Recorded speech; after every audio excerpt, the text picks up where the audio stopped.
Alright, we are up and running. So, we are looking at Rogue Elements version 2. Developer reached out and asked for another playtest. Start this off, we are going to hit up the change notes. So we have an inventory start position at position 1. The escape menu with sound settings, that was something that I actually asked for. The only way to lower the sound was to go into your system settings and do it there. It's really convenient to have it now in game. We have optimizations. You can use enter to select dungeons.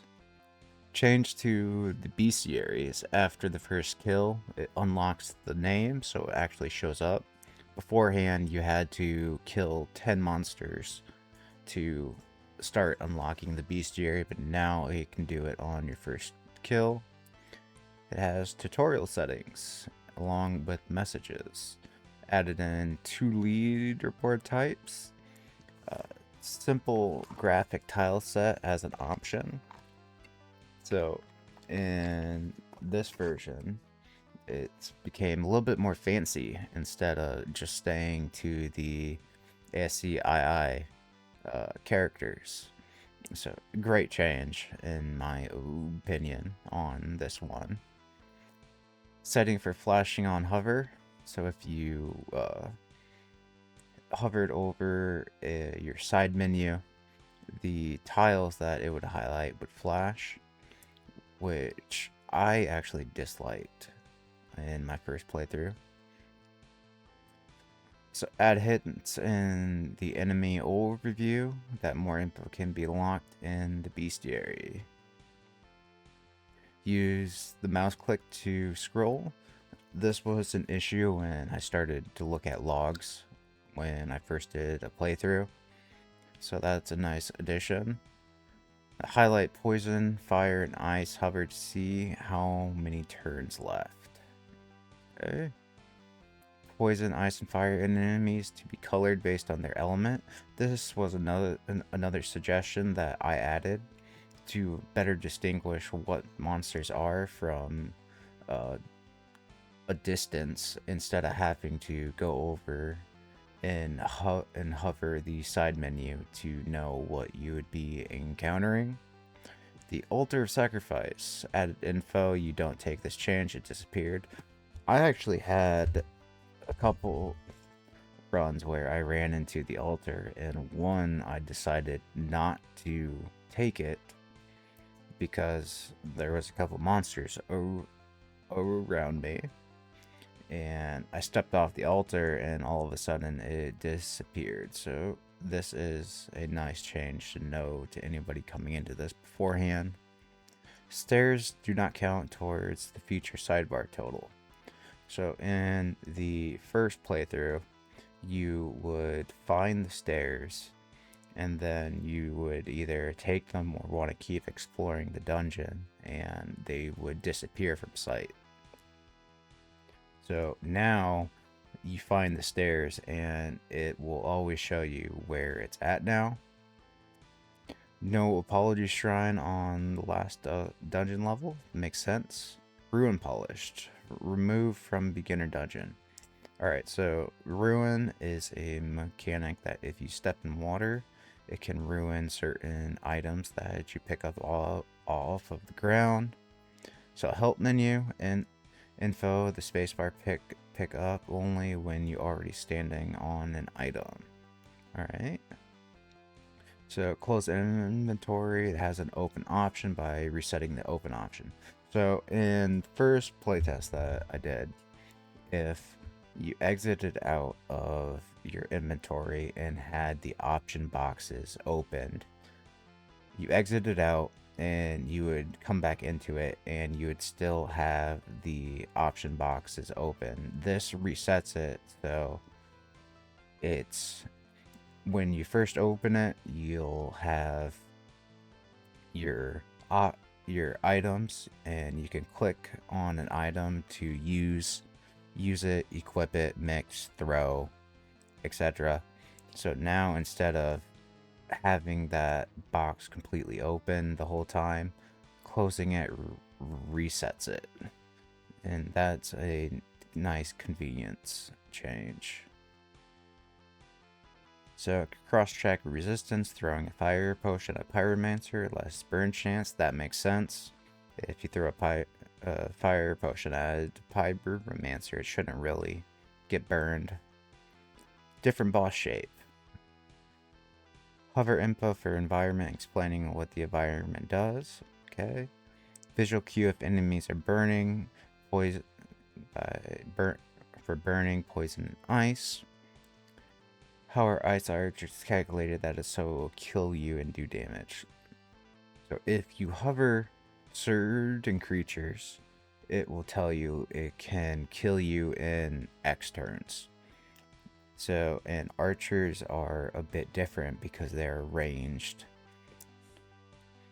So that's a good thing. So your armor.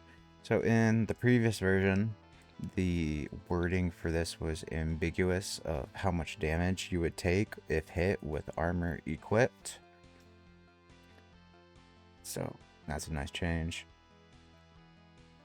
Range info. How far shots go to the bestiary.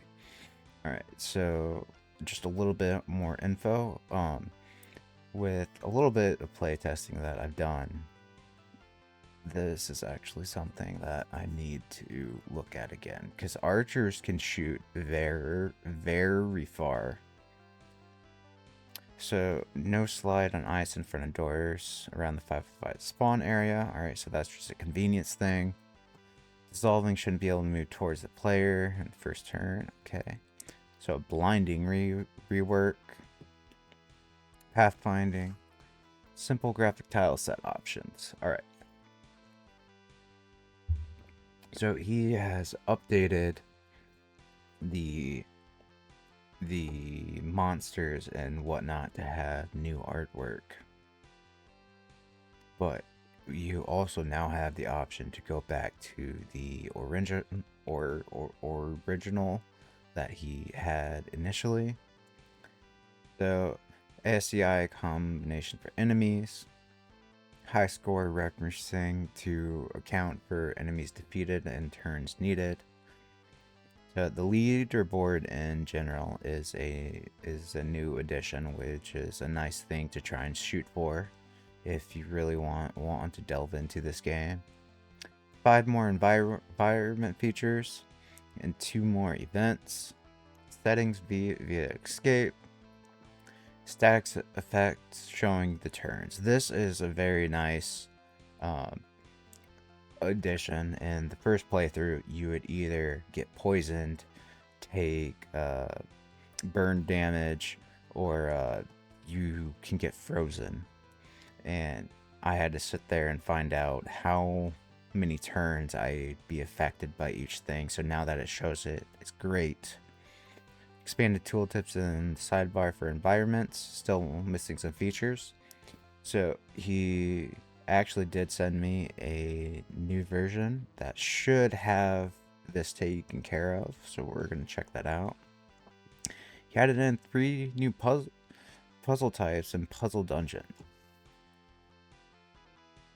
So these are... So endless is your challenge mode, see how far you can go. And I guess these would be another variation of that challenge mode. So let's get into this.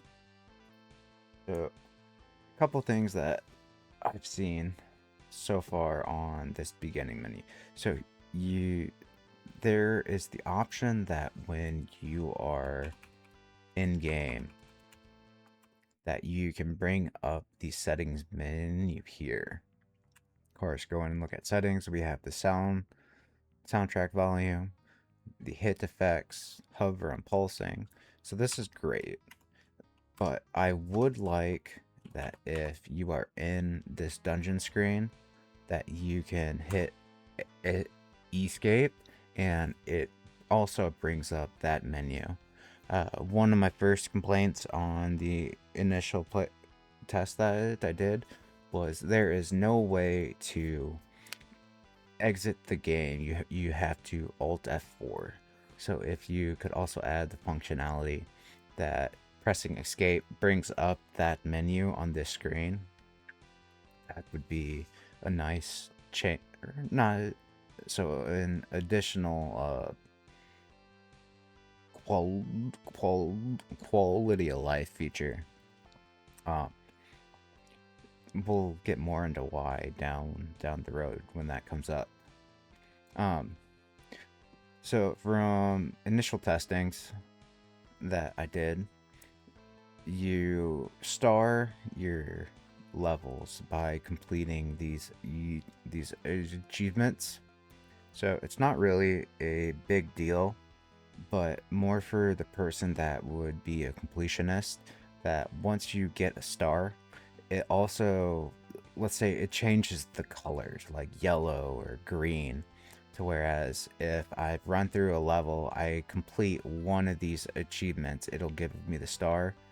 And I would also like to see that it's somehow reflected in this section here, because it would be at a quick glance like, oh, I previously mixed 2 potions together, so now to fully complete this, I need to defeat an enemy with a thrown weapon and defeat the dungeon without equipping an item. So that would be a welcome change just for a quality of life aspect. The leaderboards. So it's just a few people right now, but that's to be expected. Although these are some really good high scores. My previous testing, I put up around 500 to 600, so I'm almost top 10. I need to do some more trying to actually break through.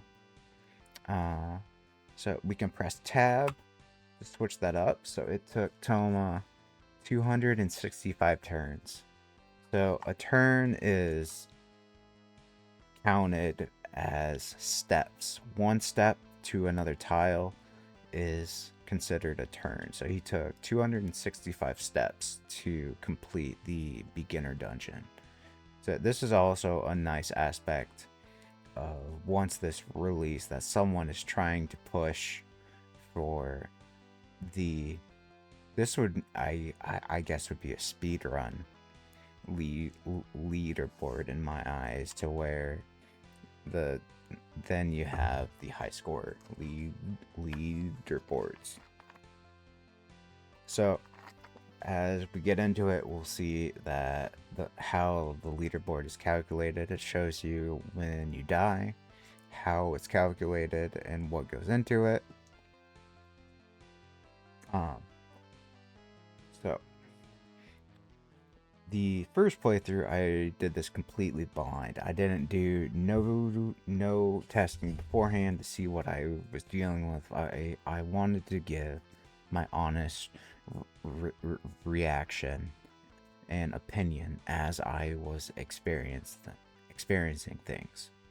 But now, as this is my second test of the game, I did an initial playthrough to see what I could find, what I liked, what I didn't like, and maybe some bugs that I found. So to start this off, we're gonna go with some quality of life adjustments that I encountered or would like to see. So the first one is to don't let monsters spawn next to the start transition to stairs on the next level. So I finished a level, and when I went to the next one, there was immediately monsters like within one tile of me, and it wasn't just one, there was a couple. So not letting monsters spawn in that, say like a 3x3 area as you transition to the next floor would be a helpful change. This was experienced on the beginner dungeon as well, so that's not something that I really expected to see, that I transitioned and right off the bat they're in my face. To deal with some of the status effects, if you're poisoned, you have an antidote potion that you can use to like get rid of that. Ice is simple, you just sit there and let it wear off. You can't attack or use items, so it makes sense that you can't get rid of it. Not unless this was like a 2-person game and like someone could do something to get rid of that effect. But for the burning status effect, so what's currently in the game to give you a natural way to deal with it is you have water tiles. So I would suggest changing that. If you are burning and you step into a water tile, that it gets rid of that burning effect. You know, like usually you're on fire, you say stop, drop, and roll. Well, there's not really that in the game, so kind of simulate putting out that burning effect is you splash in water. So an inconvenience that I found is I was at the staircase to transition to the next level, and a monster stood on the staircase and stopped me from going. Now, of course, you could kite the monster away and then step onto it, but having the what's the word? So just having it set up so it's like a square that they can't step on would be a convenient thing. So like either I can choose like, hey, I'm gonna fight this monster and then ascend, or I'm going to leave the monster and just go up. So having it so they can't step on the stairs would be a nice quality of life change. Let's see, next one. So being able to restart a dungeon without going back to the main menu. So let's go into this. Right now, if you press escape, you have the option to restart the dungeon. Now let's find a monster to kill me. Alright, come now of course it's an ice archer, so it doesn't do no damage, just freezes me.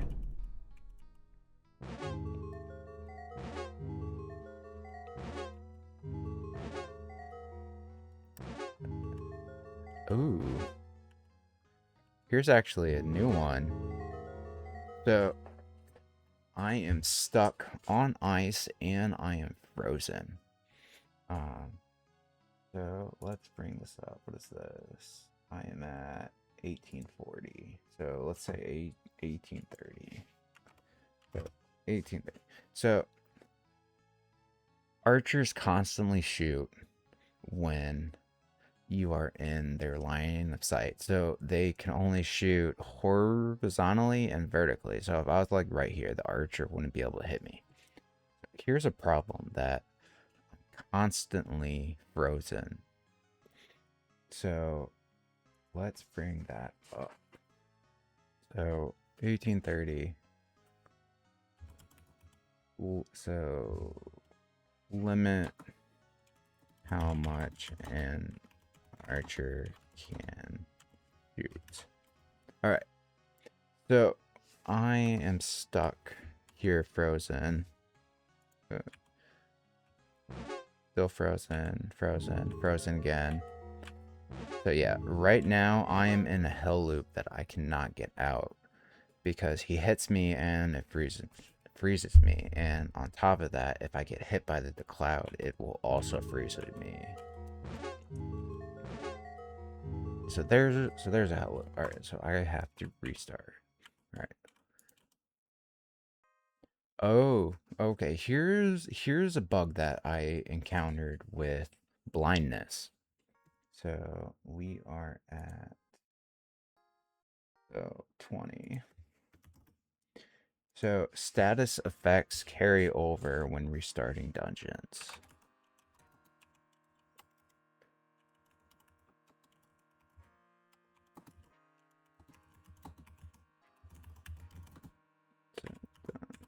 All right. So as you saw, I restarted that dungeon because I was not able to get out of being frozen. Um, so the how the archers work is the arrow doesn't do damage. It's their status effects that affect you. So if you run into a poison archer, it's not the arrow hitting you that does damage, it's the effect of being poisoned.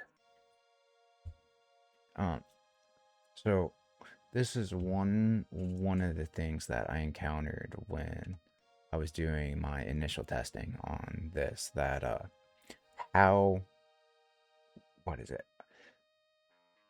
How archers work with hitting a target compared to if their arrow would hit a wall. Because as I said, they don't do damage through their arrow, they do damage through their poison effect. So one of the changes that I would like to possibly see is if a archer hits you with an arrow, you're not you don't receive a status effect. You receive damage instead. But if an archer misses you with an arrow and the arrow hits a wall, it then brings up the cloud that can give you a status effect if you run through it. So let's go back to, all right. That's a first for me where a start has the stairs. All right. So let's say we're in this room and an archer, you'd have to go like right. So like an archer is right here. So I am, let's see, 5, 6. No, I am 6 away. Now, if I remember correctly, each turn an archer arrow. So an archer's arrow flies 5 tiles. So if the archer, we'll say he's right in this doorway. He sees me, he shoots an arrow. So his arrow will fly 1, 2, 3, 4, 5. I believe it would stop like right here. So it wouldn't hit me. Now, if I move down and out of the way, the arrow would then travel another, say, 5 tiles, and it would then hit the wall. So one of the things that I was thinking of is that when the archer shoots you, if it hits you with an arrow, it does damage, but so initially I was thinking that it does damage with the arrow and it doesn't apply a status effect. To whereas the other way, I was to kind of keep it a little bit of what it is, but kind of tweak it. So it hits you and does damage with the arrow. And whereas if it doesn't hit you and it hits a wall, it then spawns the cloud of whatever, and then the cloud starts moving like around. But let's get back to dying. All right, there's the pyromancer. Perfect. Come here. All right, kill me. All right, perfect. So here is the formula for how the leaderboards are counted. So it subtracts your steps, then you times it by the dungeon level, and of course you have your XP. So you take your XP minus your steps divided by 2. So then it uses the dungeon modifier, which in the beginner dungeon we have a 1.1 modifier. And of course I got 18. Well, negative 18. So here is where I was finally getting to of being able to restart the dungeon. So as of right now, you press escape, it takes you back to the main menu, and then you go back into the dungeon. So what I would like to see changed is from this menu, you can restart the dungeon right here. So kind of like the like escape menu, it would be go back to main menu or restart dungeon. So whereas right now, press escape, come back in here, you restart. There's the archer. So, oh, they travel 4, not 5. Okay. So here's a perfect example. But we'll wait. I have to stay on track. So this menu is what I would like to see brought up. So it would be restart dungeon, return to dungeon select, or exit game on the end screen if you die. This is a quality of life suggestion. That's pretty much it. So now back to this. So an archer's arrow traveled 4. Ooh, this also brings up a second issue that I encountered. But so archers, what are archers' view ranges? Because I was, let's see, hold on. Let's go into settings, bring up my step counter. All right, I'm at 2. So 1, 2. So I was right here. I started right here. I couldn't see him, and I moved to here.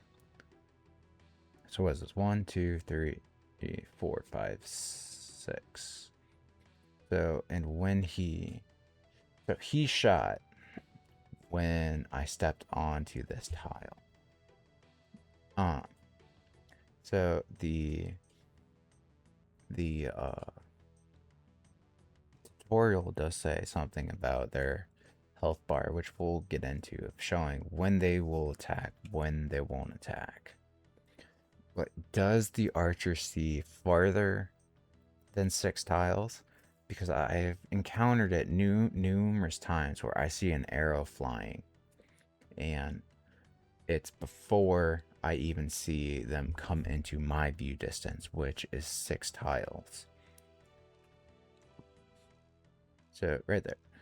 So here's what I was saying like beforehand of they hit the wall and then it spawns the vapor cloud. And of course if it's running away from me. Alright, we'll skip that for now. So when you get hit, there we go. So I'm at 20 health. Ooh, there's a bug. So that arrow should have hit me, but it passed through me. So what's that? 28.5. So archer arrows miss hitting you. So that's a new one. Alright, so is that a bug or do I have a chance? So I shouldn't have nothing that would give me a dodge chance. Alright. So, but, alright, it's back on track. So, the archer hitting you versus it hitting a wall. Let's... Alright, so I am burning.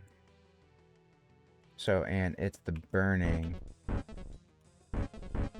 Alright, and let's come. So, now he should be able to attack me when... So, he hit me, reapplied the burning. Let's go into the log. Alright, that's fine for now. Alright, grass burn comes rock.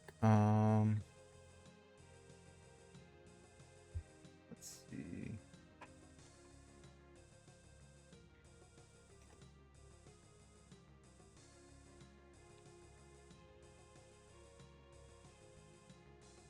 So I took 2 fire damage.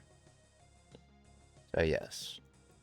So the arrows do not do damage. It is the status effect for the archers. So my proposed change is getting hit by an arrow does damage instead of spawning the cloud, because right now it's if you get hit by an arrow, it spawns the cloud, and then the cloud does damage to you. Then of course you get into the situation to whereas if oop, I died. Pity. So you get into the situation that you're oop, there's a hole. Let's find an archer. Come on, there has to be one around here. Also nice things, you added trees to be able to hide in. The melee monsters cannot hit you, but archers can. So you can do a little cheese with that. Alright, so right here. So obviously this is a fire geyser, but because we're in the room, we'll use it as if it's an archer. So the archer will just constantly keep shooting when you're, say, out of range, and it will just make a ton of vapor clouds, which it can be annoying. You can retreat out, and then you'll kind of wait it out. The other thing that I'd like to see is not that it's seen, but the duration of vapor clouds is a bit long in my opinion. Granted, we're in we have a fire geyser which is constantly creating them, so here it would be a bit different. But the duration of length that a cloud gets, I kind of like to see fiddled with, because let's see. So we got 4, 5, 3, 3. So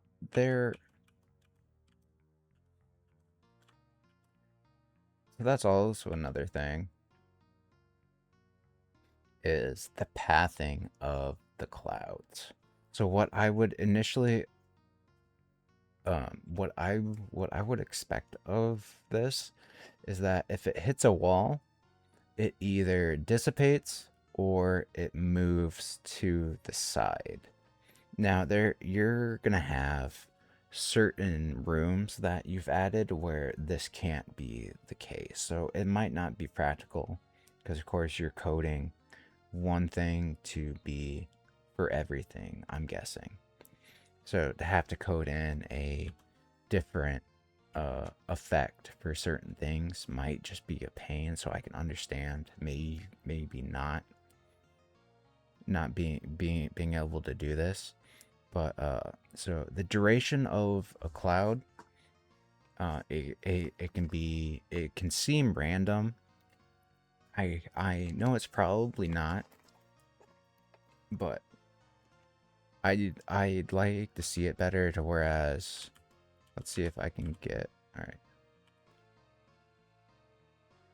Let's see, 1, 2, 3, 4, 5. So I'm at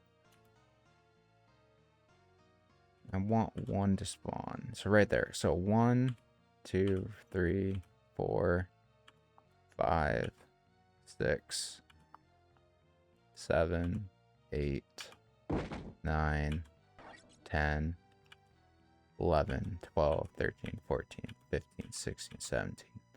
So right there, it disappeared after 17 steps. So I believe it was the one that spawned here, came over, went down, and then went this way. Whereas why I say it's kind of like random is you'll have them come over here and then they'll just disappear in that one. Like, so 1, 2, 3, 4, 5, 6, 7, 8, 9, 10. So if this one like spawned here, came over and hit the wall, like it dissipated in 10 step turn. Well, you measure turns in steps, but so what I see is a bit of randomness, which is a good thing because you don't want it to be too predictable, but the amount of what I believe it's going without actually looking at things or being told, it's a bit too random. Like, a bit of unpredictability is good, but the gap that I see from this is obviously from a fire geyser compared to an archer is a bit inconsistent to know, not know, but have a predictable reference of if I kind of skirt around these when it's going to dissipate compared to if it goes for a really long time. All right, so this cloud hit there, it stayed there. I moved down, it stayed there again. Okay, it's gone. All right, let's see this. All right, it hit there on that turn, stayed there. Okay, now it's going back. So this is another bit of randomness, which it's understandable that what I expect to happen is it hits a wall and dissipates, or it moves to the side. Now obviously say it hit this wall then moved up. So technically this cloud could traverse the whole dungeon if it had an infinite lifetime of moving. But the randomness of what I expect it to do, like, okay, it hits a wall, it can move left or right. That's the path that I see when I'm looking at what these do and how they react.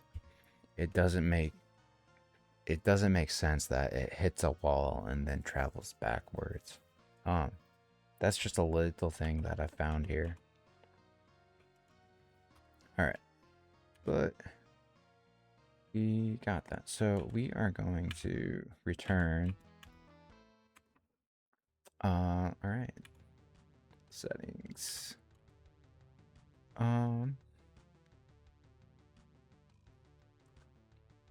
Let's get.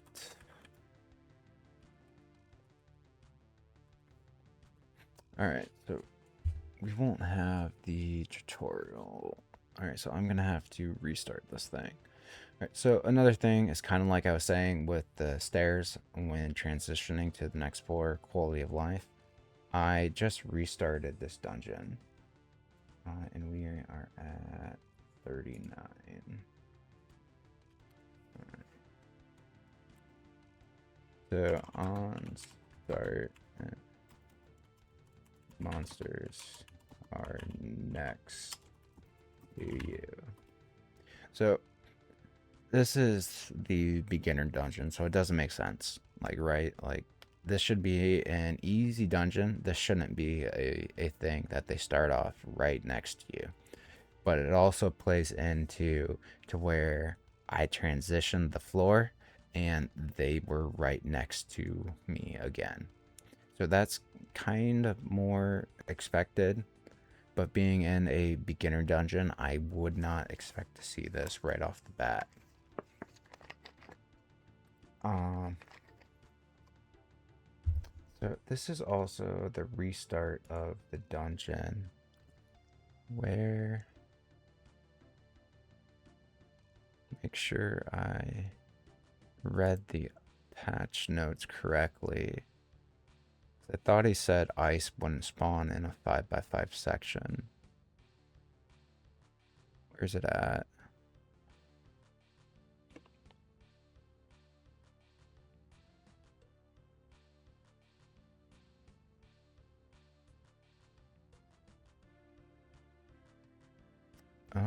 Maybe I am. Alright, Control F. 5x5. Find. Nope, it's right there. So no slide ice in front of doors around a 5. Oh, so around doors. Okay.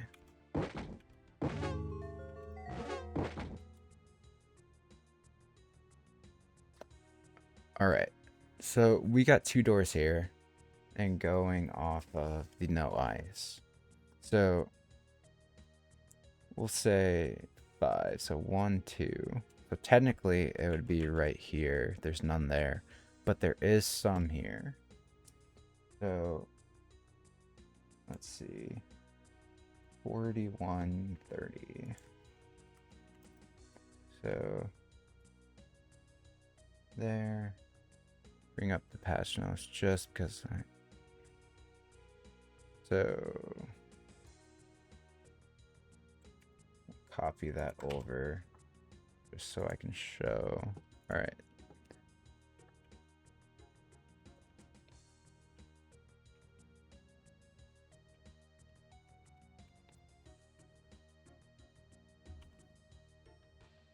All right, so got that.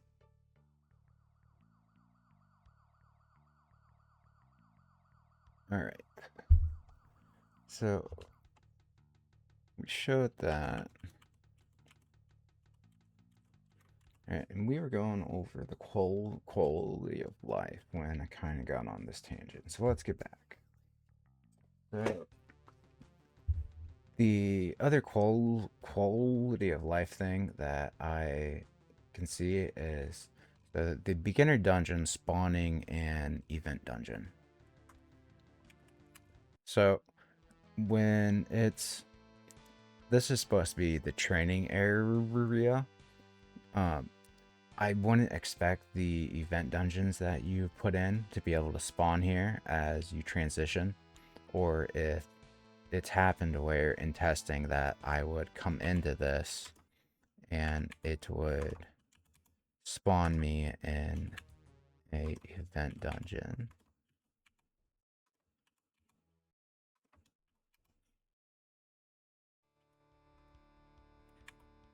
Let's see.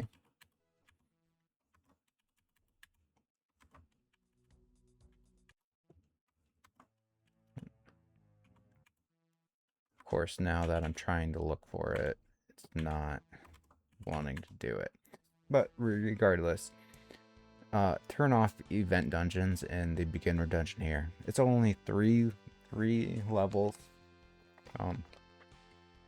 So as the event dungeons and whatnot are a little bit more challenging, I don't see them really supposed to be on the beginner level.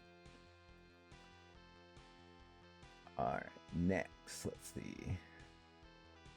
So quality of life feature is adding status effects to the monsters on hover. So let's go find a monster. Alright, perfect. So obviously I don't have the status effect on it, but just like I can see the status effect down here, if it's applied on me, you can't have it put on the blob here and really show it and have it be clean looking. So if I would put it, I would see to put it like up here in this menu, like, oh, this blob is burning, and it shows how many more turns it's burning for. Um, the next quality of life that I would suggest is, so when items drop from monsters, make it appear over the corpses. So it's a super nice change that when, of course, all right, perfect, right there, I did it. So right now, it's not too much of a problem. So, but I was using a doorway as a block to not let other monsters be able to get through. Um, I came into a room and there were, let's say, like five within a 5x5 tile of coming into the door. So I went in, got noticed, kited back, killed it. Went in, noticed, got kited back, killed it. Uh, so the item that dropped, uh, it was hard to see that an item was there. Now, obviously, you step onto an item, it picks it up naturally, but my inventory was full. And on top of that, I had a massive pile of corpses here.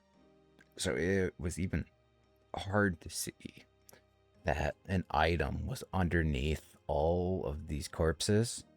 So if you would bring the item to the front and have the corpse pile put towards the back, it's not encountered often, but it's just a change that would better show like an item is here instead of the corpses, because as you see the corpse, it covers up a part of the item image here. So it was hard to see that an item was there when I had a pile of 5 corpses sitting on top of it. All right, rare item. All right. So the next issue, it's not an issue. Quality of life. So I would suggest moving use to the bottom of the list. This would make it so it's more deliberate that it's, if you come down, press used. So when I use this fire potion, if I use it, it would give me the burning effect, in which I had problems with it in the first playtest, that I would just press use, and right after it's like, oh, I am a dumbass. Why did I do that? So to make it more deliberate, that it's switched down to the bottom instead of being the first option, to where I mindlessly click like I want to use this, that I have to go down to the bottom if I really want to screw up and do that. So moving use to the bottom instead of having it be the first option is something that I may suggest. Uh, so the next quality of life that I would kind of suggest adding is a last known position of monsters you have seen. What am I at? 49. 49. So let's kite out of here. All right, perfect. So that the blob disappeared. Um, so what I would suggest is putting a grayed out image of the monster on the last seen position that I was at. Um, it's like, again, I can mindlessly go through this game sometimes, trying to just go through and complete it, or looking for stuff, and then forget like, oh, monsters were here. So if it's possible that you can add the grayed out image where they were last seen, just be sitting there. So if I come back, so if I come through, explore this way, and then come back, like, oh, there was a well, there was a strider here. I wouldn't be able to tell that it's a mud strider because it would be grayed out, but there was a strider here. Or a blob was like right here when I last seen it. Now, obviously, the monsters move as I move, so their position is going to be completely different, or they might not even be in this room when I would come back and become. So when I would come back and be going through here, but just a nice quality of life. Like, hey, these were last seen here. Now I know what I'm getting back into if I come back here. And I've already went through the highlighted achievements you've completed on the title screen. All right, so perfect. All right, so let's go here. We will pause and be back in a moment. All right, we are back. All right, so let's go through the tutorial of the first dungeon. So, do you want a guide for the tutorial? Would you rather have the game a roguelike way? Press Enter E for a guided tutorial. Press Escape to explore your own. You can change this later in settings with the escape while in game. Alright, so Enter or E. So we will press Enter. Alright, so welcome to the dungeon. A boss awaits on the final level of this dungeon. Pick up what you can, defeat what you must, and choose carefully when to fight and when to dodge. Move with the arrow keys or WASD. Walking into an enemy attacks it. Escape open settings. Knocking on a wall brings luck. Right. Go into settings. Turn this down to about right there. Turn hit effects down. Alright. So let's get so go back. Alright. So the change from pulsing when hovering compared to static. So that's what it looks like. So right now it's not bad with mud. Of course with ice it comes even worse. Now rocks is really bad. So this is a nice addition that I like in the settings to where change it to static, come back, whereas it just shows up. This also helps the people that maybe have sensitivities or issues with strobing. So this is a great change to see that where it's just highlighting it now instead of pulsing light. Love that. Of course, we have the inventory. It's open from position 1. Quick drink. So your inventory is where you equip armor and weapons, use spells, drink potions, throw items, drop things you do not need, and generally make questionable decisions. Or if you're like me, it's not making questionable decisions, it's stupidly making decisions.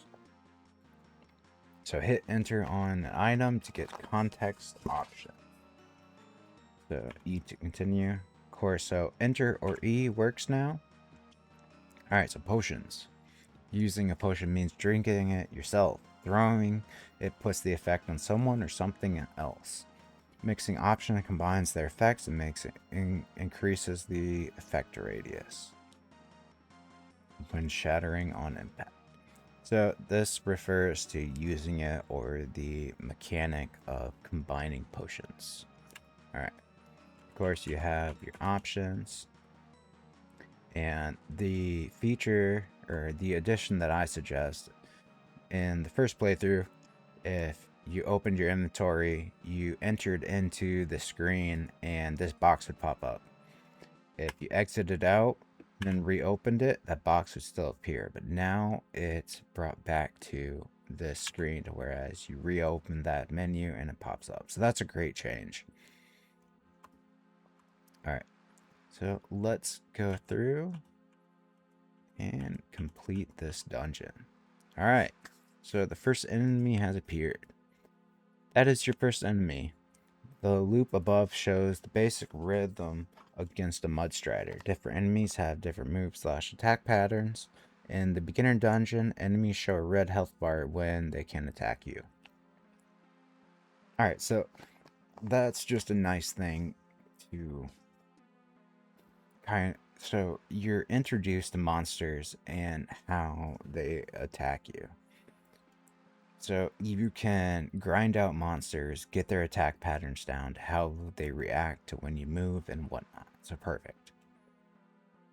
And of course, the next thing that I expect is on the later dungeons, you no longer get the red health bar shown to know when they will attack you. So perfect.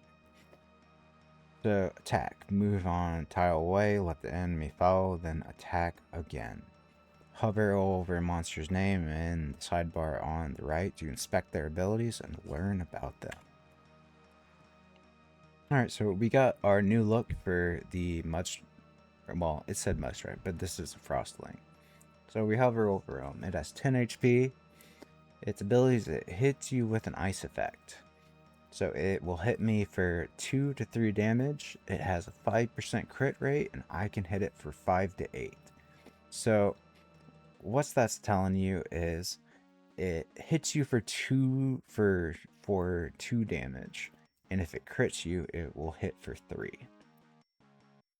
So whereas for me, I hit it for 5 damage, and if I crit, I can then do 6 to 8 damage, depending. So it's moving away from me. Oh, we have a poison pack wolf. Where is that? Alright, so let's look at the bestiary, because you can get it from here. So this is a nice addition now that so I'll bring up the bestiary after this to show the difference. But at a glance, it shows you how many I defeated, and it shows that in one kill, I will unlock a info blurb about this enemy. So, and of course, it gives you the description, core values, health, damage, score. So, for someone that wants to min-max their scoring for the leaderboards, this is a nice thing to be able to see. Like, it will give you X points towards that score. So, combat training. Excuse me, not training, timing. So, move cooldowns, attack cooldowns, short range, /round, and critical chance. So of course, so here's something that I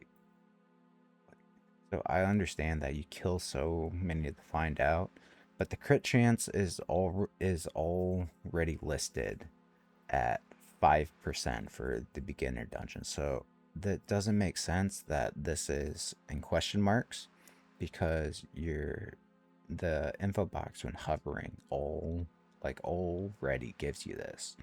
So unless it changes in the dungeon later that they have more crit chance or something, which right now I'm assuming that it does, since this is in question marks. But if it doesn't, so the crit chance, it should automatically be put, it's 5%. It's information that we already know. The damage is something that we already know because you tell us. So this doesn't make sense that these two things are in question marks.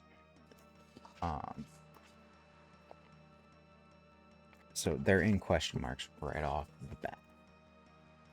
So let's E to continue. Alright, and this brings up the tutorial for the bestiary. Kill at least one enemy of type to unlock its name. Every 10 kills reveals more information. You can also open the bestiary details by clicking active monster's name in the sidebar, which is what we did. So the other way is you press L to bring up your log menu. So let's go through this first. So full log tracks every action. The mini log on the main screen only keeps the most important recent messages. The other tabs hold the bestiary and the village history. So there is a cross like icon, which is the history. It gives you events of like stuff happened in this place, or it can give you events on, I believe it is the boss that will be in red. But let's go up and look at the bestiary. So this is how it looks when you come into here compared to clicking on the enemy in the sidebar. So if you click this, it has the unknown name.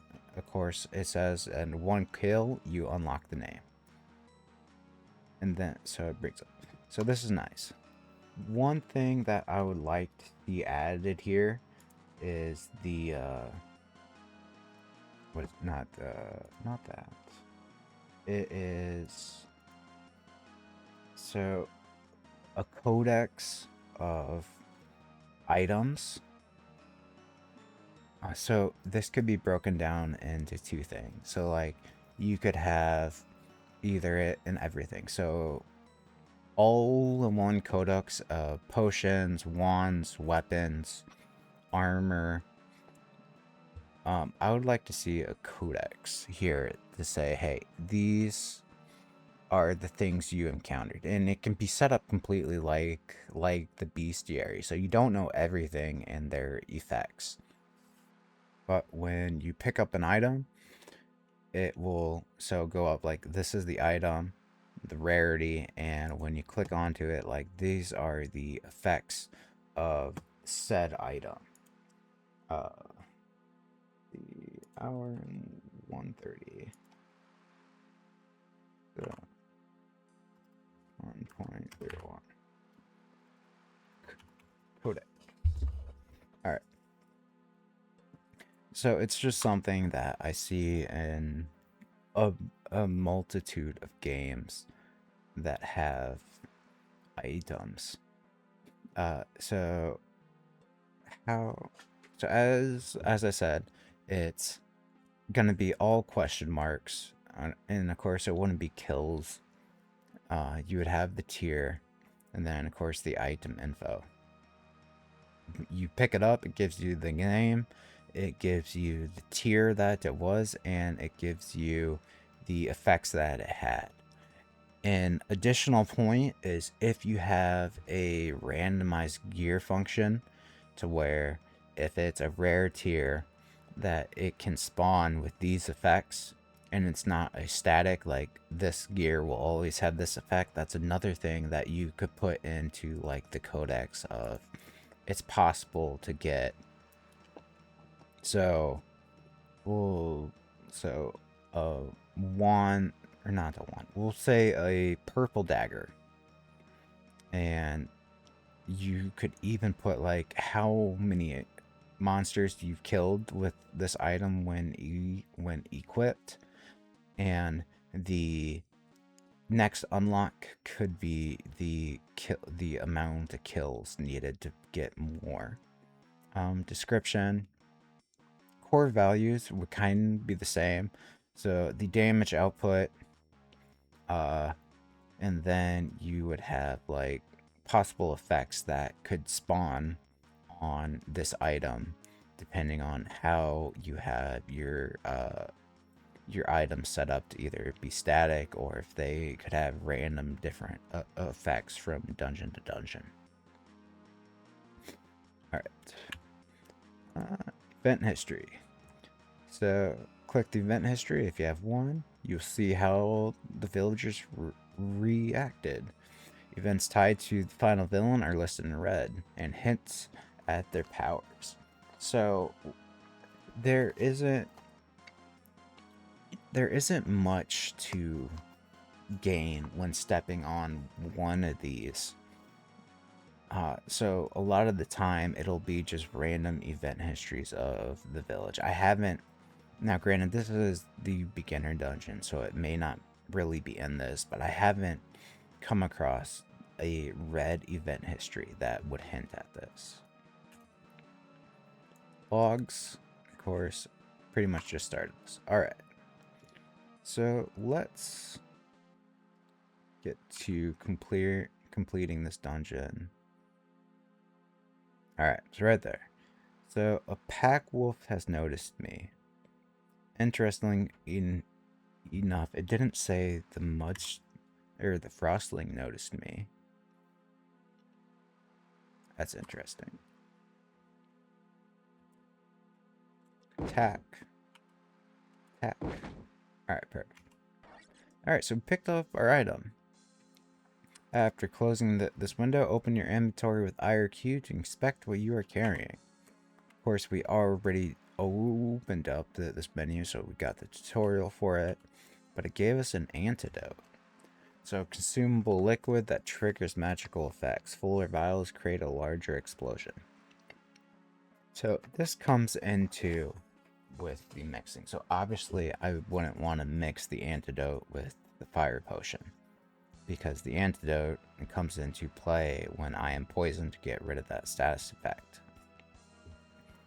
And of course, if I combined a fire potion with a poison potion, then they would get both of the effect as far as I know.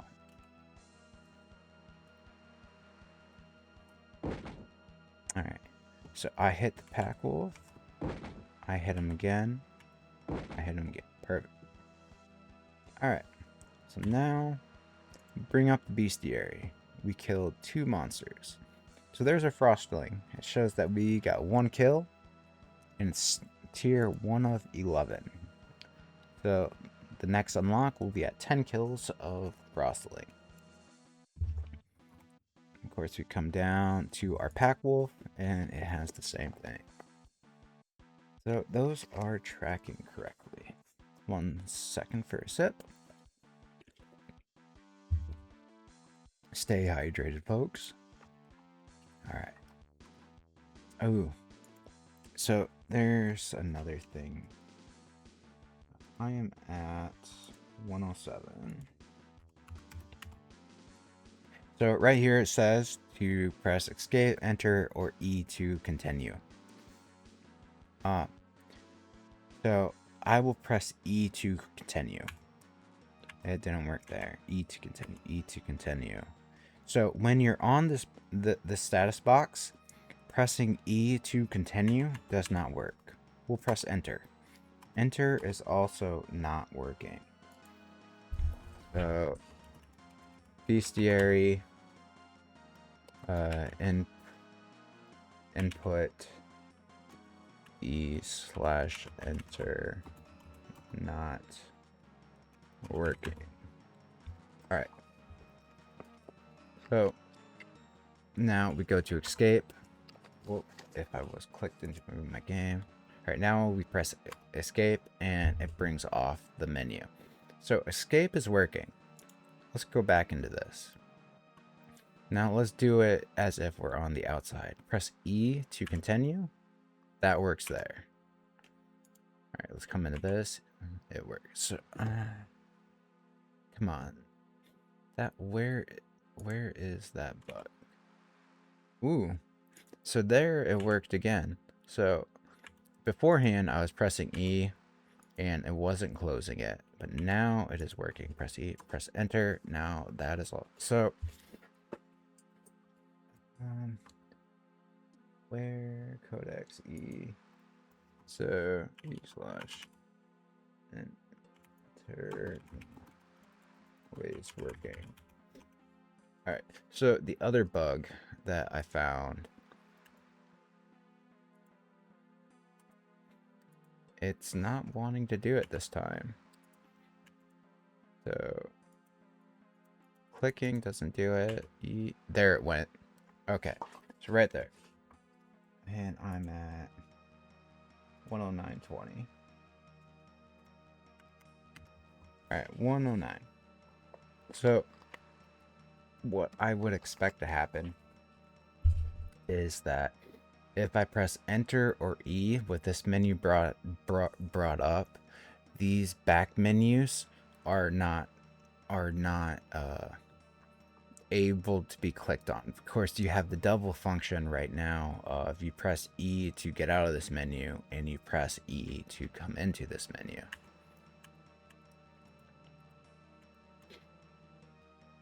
Oh, there it switched to the Pack Wolf when pressing E. So, something isn't quite right with this screen. Sometimes it will exit out of the menu you are in, and other times, if say I have my mouse like up here, there it goes. So it pressed E and it switched to this. And that time. So something is bugged in this menu that it's not doing exactly what you want it to do. So clicks into other bestiaries instead of closing the current one. So not always, but that is a bug that I encountered when I was doing my initial testing before this.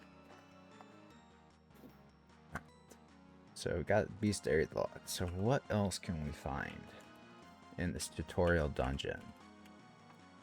Alright, perfect. Trees. We found one. So if you're being hunted, you can try to escape onto a tree. Be aware that ranged attacks can still reach you. Pass the time by knocking on the wall. So what this tells me is a tree will always be situated next to a wall to have the mechanic that I can sit up here. Let's come into our settings, turn on the steps. So I'm at 45 steps. I am pressing the S key, knocking on the wall as it says. There I'm at 456.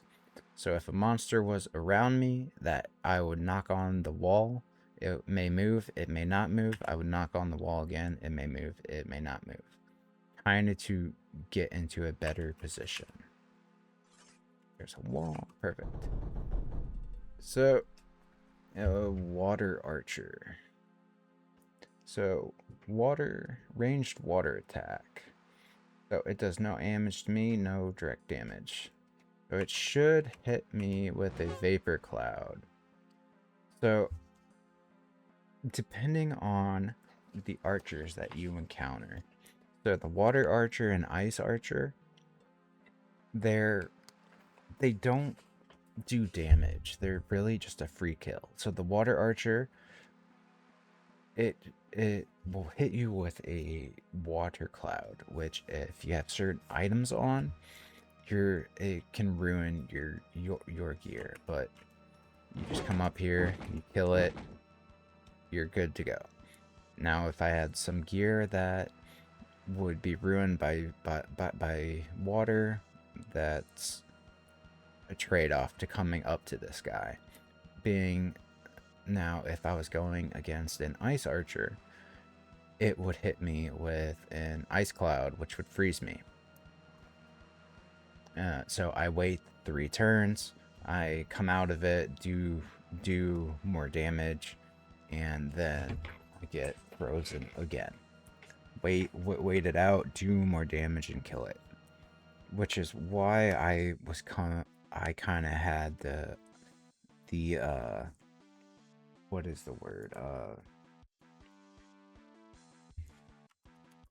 So the rework of how archers work with being shot by an arrow versus having an arrow miss and it then creates a cloud. So the poison archer is it's more dangerous along with the flame archer because they apply the status effects that damage you. The other thing is how often they shoot. So the ice archer shot a couple times there. The poison and flame archers shoot a lot more. So depending on what you encounter, it's super easy or you gotta have to cheese it a little bit. which brings me into the consideration of cooldown, like a cooldown like mechanic. So if I was sitting here just going back and forth, the archer would want to shoot me every time that I moved. But that doesn't really make sense with an archer, because they shoot, they have to reload and then shoot. It doesn't make sense that they shoot every turn. So archers. Alright. So we know the stairs are down here. Slide across my sweet. Alright, we got a wand. And it's a wand of ice. Let's go into our inventory. It's a magical device that casts effects at range, mobilizing the target for 3 turns. So it pretty much makes you an ice archer. So the other thing that it does not tell you, or maybe I'd have to go back and change it, but most things have an AoE when using them. So if I'm like, oh, negative status effect, but thankfully it will wear off. So frozen 2. Check the notifications and the info bar below to see how long you need to endure it. So I am frozen, and I stepped onto the pack wolf. So why did I receive the frozen effect? That's another thing that's random. Stepped onto, so this is the traps. So one thing that I don't necessarily like about traps is they're completely invisible. So this is a dungeon crawl. So when I would play games with this aspect of you're slogging through a dungeon trying to complete it, having completely invisible traps are fine, but also having a way to detect them. So if it's like kind of the ice tile here, that where it kind of gives off a super low shimmer, same thing as in like if a tile is burning, it just gives off something that's like, it can be super subtle. Maybe you even scale down the effect to where it's smaller, but having something to say like, oh, something is here. To whereas, so let's see. So darkness, like I could understand not having an effect for. They're super annoying to kind of get into, which would also bring into the effect of darkness. So if you step on a darkness trap, like you can only see one square around you. The other thing, as I suggested in the quality of life features, is having the last known position of monsters. So if I would have stepped on a darkness trap and say, I know a monster is here, I obviously don't want to go forward because I can't see the monster. But let's say one was back here at last seen. If I step onto that trap, having the last seen location of the monster would be a great mechanic to be able to tie into it. So 119, so 118 will go 50. So darkness / QOL last seen. Alright. So let's keep going. We've explored, I'd say, half of this dungeon. We're almost at level 2. let's see if we can... I'm frozen. Oh, why did he randomly... Oh, wait, nope, he moved away.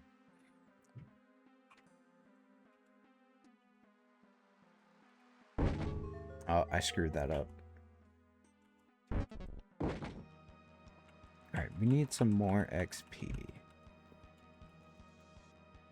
So, we got a toxic blob. Alright, and there is our event tile. So, inscriptions, strange markings etched into stone. So, it gives a poison cloud on hit. Alright, so the year is 1281. A vendor helped a child carry goods and earned smiles. Reaction? Yarda Loxdartir walked on and stacked the day's wood while others debated the cause. Alright, now let's come into our ice wand we will use. And now we will press X. So that's actually something I haven't done before. So I hit it with the ice wand and it should be frozen. Now it has the toxic blob. So abilities, poisoning, poison cloud on hit. Alright, so that makes sense.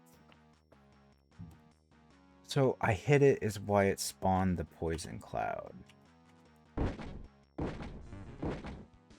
So the other thing that I would bring up there is, since I froze it, I don't think the poison cloud should come into effect,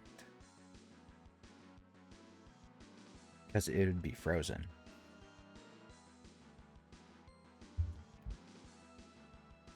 Alright, let's... Ooh, I missed it. I want to be level 2 when I come up to the floor. So another nice feature added is in the first playtest, you would find the stairs to the next floor. And as you would walk away out of your vision cone, it would disappear. So I would forget like where the stairs to the next floor were at, and then I'd have to go back around and search for them. Now they're constantly shown, which is a great change. This could be good or bad. There was one. Alright, so we got an ice wraith, so it's gonna freeze me.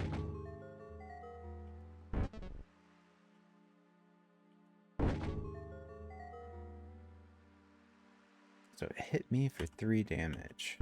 And I died. Alright, perfect. So, scoring tip. You can maximize points by defeating enemies, reaching higher dungeon levels, and using fewer steps. Alright, and of course, so you can put your name in to go onto the leaderboards. I'm not doing that right now. So I took 188 steps. That's tracking perfectly. I got 150 XP. That's tracking nicely. And it gives me the formula. So I would put 62 onto the leaderboards if I would have submitted my name. So that's tracking well. Let's press tab. So on my leaderboards, turns beginner. So turns leaderboard. So that does. So why is? So if this doesn't really show nothing, I don't really see a point in having it here. That it just... So it says it's not submitted, but I also didn't complete the dungeon. So that also brings into question of why this is here. So if I completed the dungeon, like I could see being able to kind of cycle through these. But since I died, I don't see the point. Alright, so let's press escape to pay your respects. Again, it would be great if on this screen that it brought up kind of like the escape menu when you're just sitting in the dungeon, and you can restart it from here instead of having to go back, come back into this menu and restart. Alright, we got a wand. Wand of pathfinding. Perfect. So this wand is magicized that does that range, so it reveals the way out to the blessed and confuses the rest. Alright, so we will go on that. We will use that. And it showed us where the stairs are to the next floor. So we got a pyromancer. So... picked up a knife. Take a bit of damage, but picking up a knife, I would say it's worth it. Ooh, what have we got? We got a tattered cloak and a wand of fire. So, usually I would want to kind of get my level up as I'm coming into the next floor to at least level 2. But with the 2 items of having the knife and the cloak, now I'm more comfortable going straight to level 2 instead of leveling up. Alright, so we picked up a special item. It was blue. Open your inventory with I or Q, select the item, and hover over the abilities in the left info box if you want more detailed information. So we have our knife equipped. So, fire resistance. 25% chance. Gives a 25% chance to ignore effects that would be applied to you. First hit protection. The first melee hit from an enemy is blocked completely before it can damage you. So this is a super strong effect. So now the fire resistance.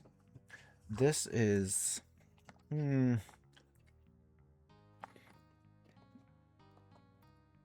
This may come more into an endless playthrough, but the effect of it here, this kind of calls into question how much damage you take from status effects. So status effects for fire and poison last 5 turns. And they deal 10 damage. Then, if you get into a really hairy situation to where you can't retreat, or you have multiple different enemies, maybe instead of pressing, or not pressing, instead of having this be a percent chance to ignore fire damage, it does less damage. So the burning effect deals less damage. So instead of taking 10 damage, you would take 8. Now granted, this might be difficult to code in, so it's understandable. But as if I was playing in an endless, I would be leveling up, I would be gaining more health. It would be less in effect. But like right now, this kind of seems weak. So I'm at 128. So equipment abilities. Alright, so come back to this. We are going to equip it because it also gives us 1 armor. So we're gonna have to find an enemy because I want to relook at how he worded. Alright, perfect. Mudstrider.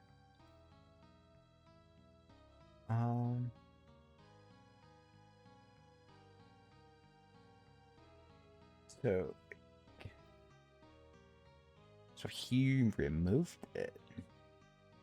Alright, that's fine. So it might be ambiguous right now, or you don't know exactly how to put it in that it makes sense. So completely removing it so it doesn't confuse the player would be the right call. Alright, so we got a frostling that does 1 to 2 damage.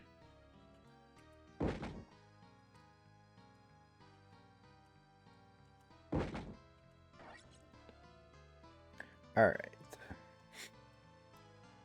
killed him without taking damage. So the creeper. It has 15 health. And it walks through wall. Oh, I didn't notice that the first time. So, can we cheese this guy?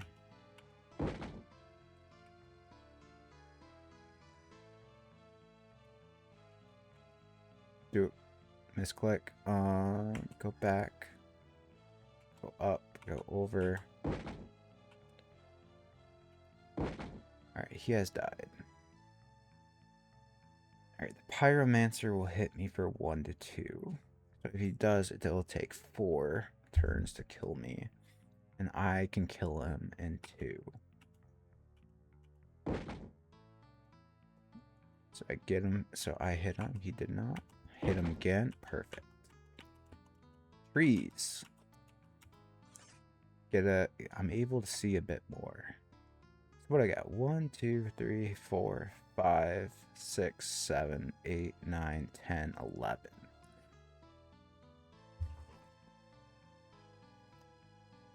So does it double your view rate? Let's see. Are these? Yeah, they're all rocks.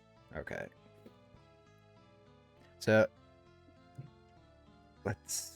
the other thing that I don't necessarily enjoy is rocks are the same color as unseen terrain. So it can make it kind of difficult to know. In certain instances, you look for stuff like, can I see that far, or is it a rock terrain? So 131. So 131. 5. So rock terrain versus unseen. Alright.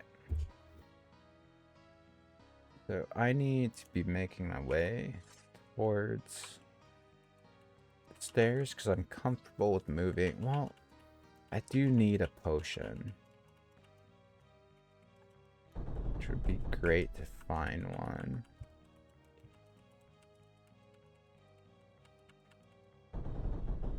Mudstrider.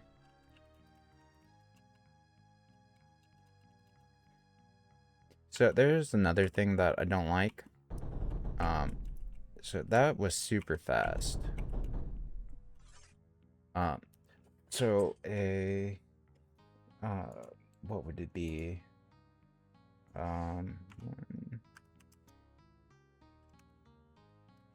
So how would I word that? So a delay, so a movement delay, let's just say.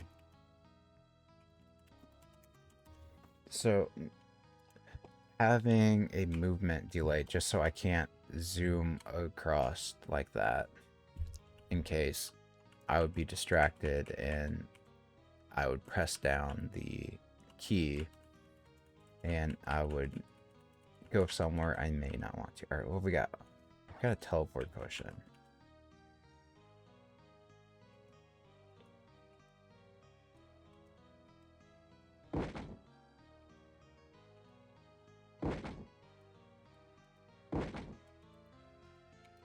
Really want a health potion.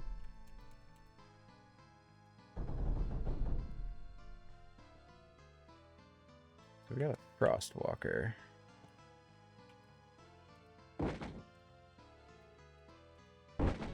Oh, he hit me there. Alright, perfect. I leveled up. Leveling up granted me full health. Now I can comfortably go to level 2. Alright, so we've got a toxic blob, which on hit does a poison cloud. So another feature is tall grass you cannot see through. So this is actually one of the things that I was looking for that I did not come across. There's an ice archer. There's a tree.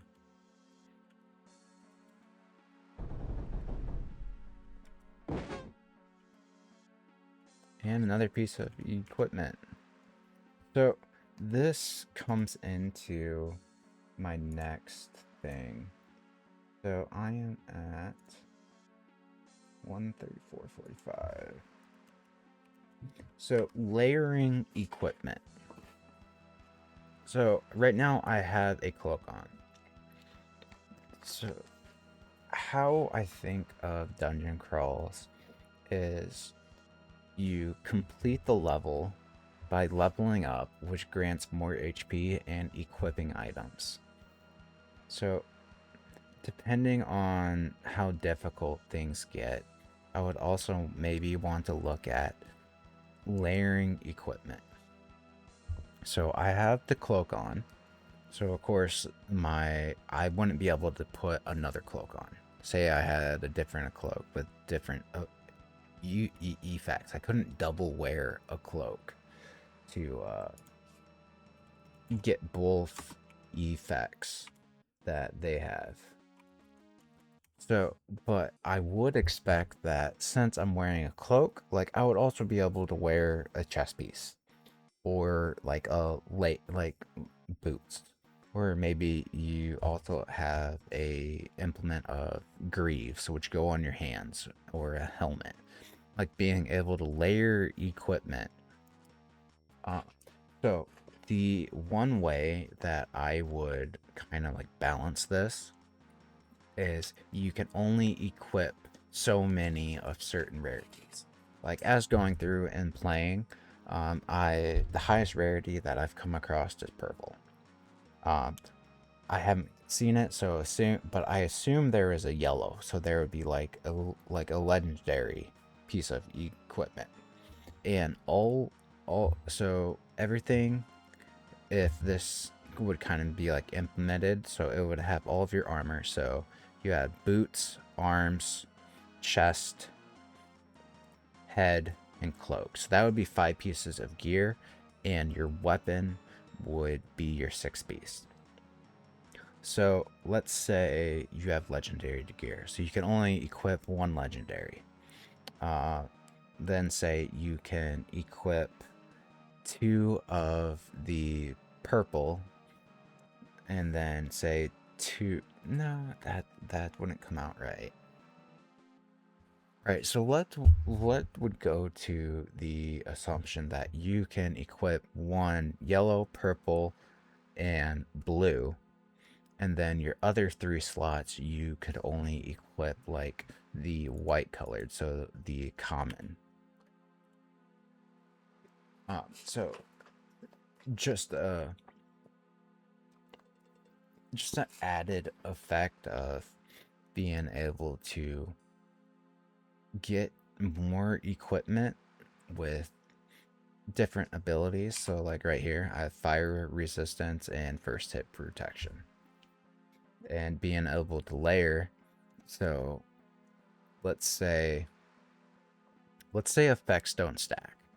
So if my knife here also had a fire resistance of 25, it wouldn't become a 50% resistance. It would cancel it out, that you can only have one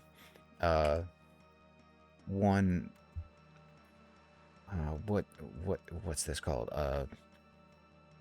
not abilities,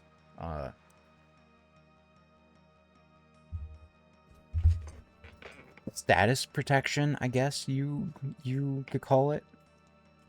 So that if 2 pieces of equipment had the same thing, it would only count 1. It wouldn't stack. The other thing that you could possibly do is, instead of so like right here, so it would say gives a 25% chance to ignore fire effects that would be applied to you. If I had a second piece of gear that had the same resistance, that it would be gives you a 25% chance to ignore fire effects, and each additional adds 5%. So you couldn't like come through a dungeon and have 6 pieces of gear that would give you 100% resistance. The other thing that you could do instead of 5% is so is it's not additive, but it's cumulative. So you start out with your first piece of gear, gives you 25%. Then after that next piece, it gives you 25% of your current percentage. So that would be, let's 6 point something. So almost 5, but so it just a different way to maybe add it to get you a little bit more protection. So maybe if you're running something with every status effect on each equipment, you can maybe get up to like you have a 60% resistance when everything would be have this resistance on it. The other thing that I encountered, well, let's see if we can get it to pop up before I talk about it. All right, it's right there. My inventory is full. So we will drop. Actually, we will throw. All right, perfect. Throwing. After deciding to throw an item, you will need to decide in which direction you want to throw it. WASD will indicate that. Hit the directional button to decide. Potion will always shatter and spread their effects after being thrown. So this is what I was saying about having they have an AoE. So other items will just fall down at the next barrier. So they are infinitely thrown until they hit a wall. So we'll throw it to the left. It hit a wall. It stopped there. We will press space. So we got a wand of vapor lock. So elementary clouds are frozen in place for 10 turns. So if I was... So one of the things he added were rooms, and I came across a room of courage, and it had a lot of fire clouds. So if I would use the wand of vapor lock, I would be able to freeze those clouds in place for 10 turns. Now, the only thing that I have not tried or tested is the effect. Does it affect the, say it's the whole room? So if I was like right here. So if I cast use the wand, would it apply to this whole room, or is it an area that it would apply to?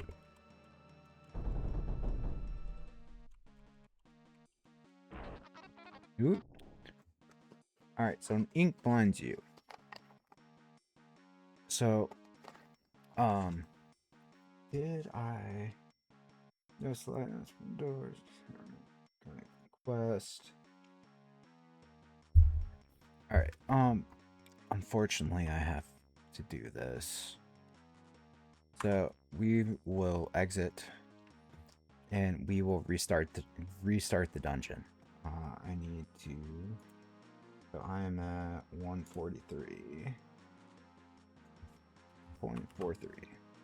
Alright, so we will restart this dungeon. What I have encountered is... Maybe I did hit it when... But we'll do it. So, restart it. Alright, so right now, obviously, I'm in a corridor right here. But I should be able to see this way.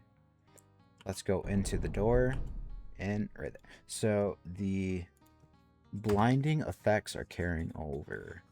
So status effects are carrying over. Alright, perfect. Encountering bugs that I wanted to touch on. Which, let's go into that. Right, so the bugs that I encountered in the initial playthrough I did before this were blinding effects from traps didn't show status duration. So right now I'm blinded, and it's not showing the duration that I'm blinded for. So teleport scrolls don't show the environment after use, only after one move. Alright, we'll see if we can get to that. So, restart a dungeon after being blinded. Yep, we got that. Archers can see farther than 6 tiles. That's one that needs better testing. So, item drops from monsters sometimes take on the monster's color. So I encountered this a couple times, but I didn't remember what rarity the item were. And the last bug that I encountered were torches / grass don't always give the effect.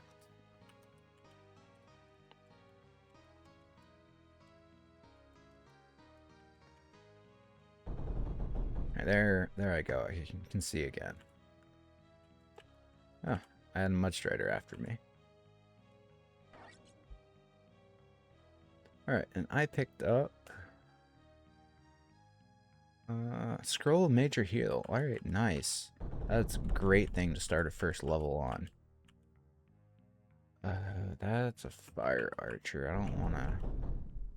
That's a dead end. Alright, fighter. Matters and rogue elements. It can spread through the dungeon, melt ice, create vapor clouds from puddles, and even smaller flames can burn you when they reach your tile. If fire starts moving your way, move. Blah.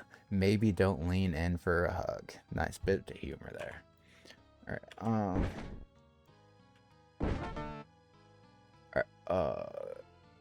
this is unfortunate. So each tile around me is now burned. So I'm gonna...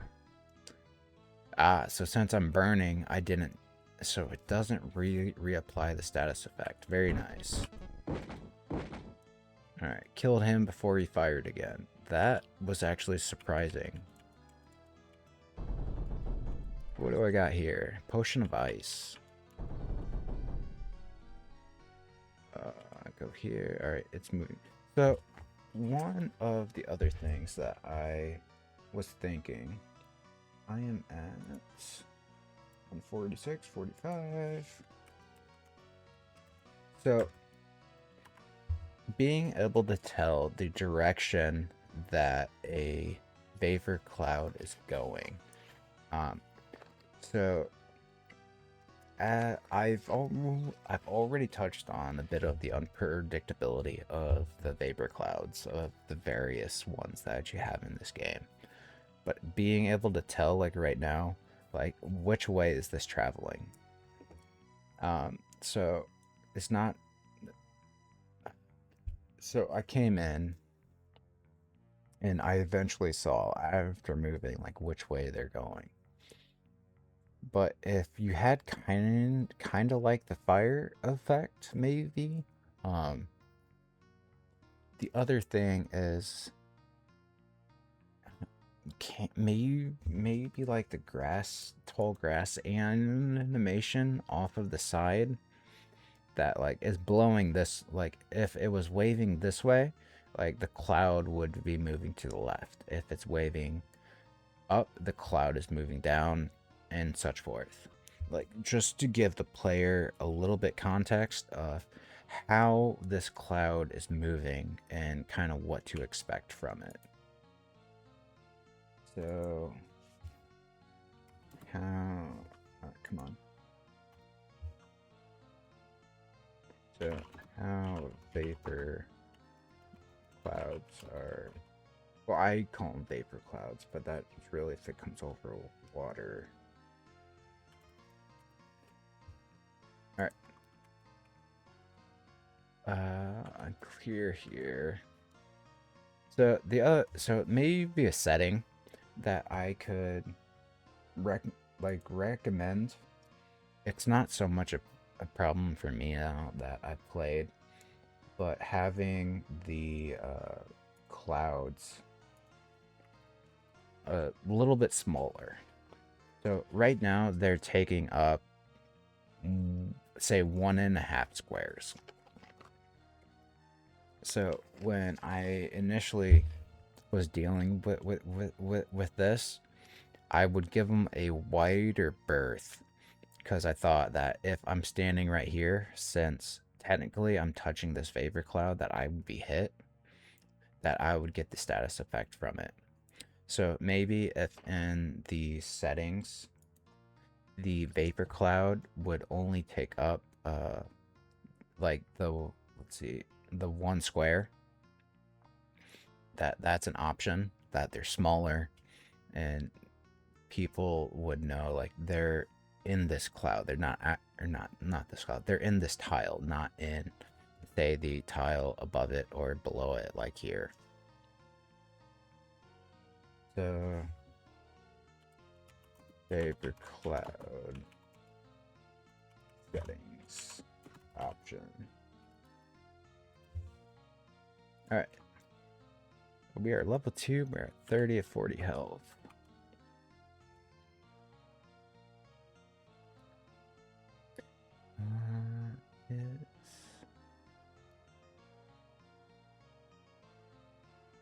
Oh, that's a grass tile. So the other issue that I have here now that I see that I can show it is the burning tiles. 153 30. So burning. So right now they're kind of changing colors as I move around. So like right now, this tile is the one that's burning. If I look at it and see the color, like, oh, this is a mud tile. I look over the mud. No, it's not. That's actually a grass tile. So the kind of confusion it has, to whereas if a tile is burning, I would like to see that tile just be red. And when it goes out, then it changes to the color that it's going to go to. So that grass tile burned into a rock tile. That actually brings on something new that I haven't thought of. So 151, 455. So burning tiles and how they change the environment around you. So I know from playing that when a mud tile burns, it burns into a rock tile. So when that grass tile burned out, I expected it to turn into a mud tile. And then, of course, if that the same tile was on fire, it would then turn into a rock. So, tile burning conversion. So then, of course, water can't burn. So just reiterate. So what I kind of expected there was the grass tile would burn into a mud, and then obviously I know that if a mud tile is burning, it would turn into a rock. So there's a suggestion for that. All right. So fire, heal, and ice, and this gives us 50. All right, can we hit level 3? So what we got? We got an ice wraith. Float above fragile floor hazards. It does 2 to 4 damage.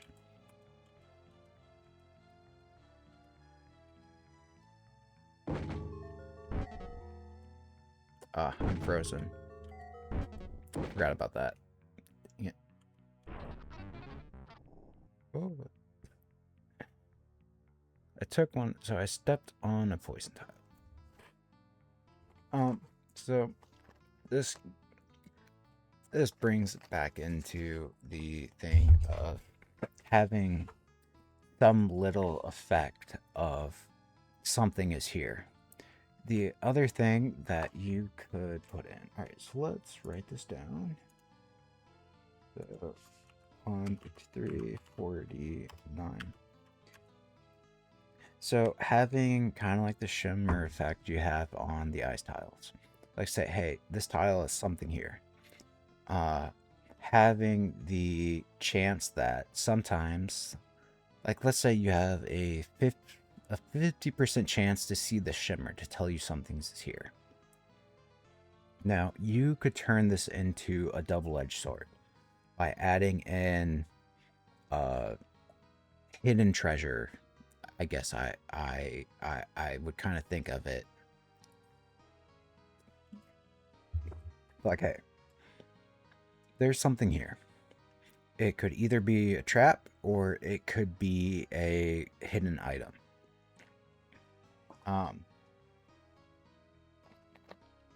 Because right now I really dislike that I'm going through a dungeon crawl and I absolutely can't see traps. Alright. So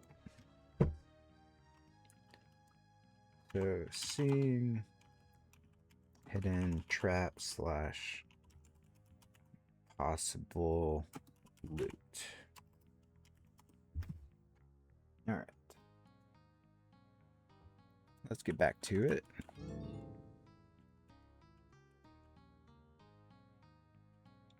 So the randomness of that cloud too. So it came up here, moved this way, moved this way.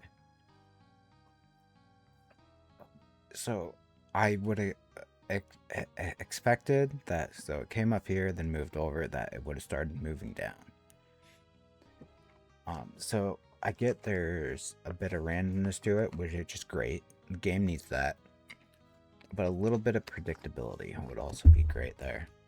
Second thing is duration of this cloud. Once again, like it's so let's see, this is 5 turns alone, and it went here, went back, and so it's going on 11, and then it disappeared. Okay. Holes. All right, great. A new addition to the game that was not in the previous version. The holes are black gaps in the dungeon floor. Keep an eye out. The floor is allowed to have options, and some of them are deep. Alright, I want to come around this because I want to pick up that scroll. That. Ooh, knife. So we picked up a knife. An uncommon one. So it gives me plus 1 damage. Dissolving. Enemies killed with this weapon, with this weapon leave a poison cloud behind. Grass blade. When you attack while standing on grass, low intensity grass adds 25% bonus damage, and high intensity grass adds 50% bonus damage. All right.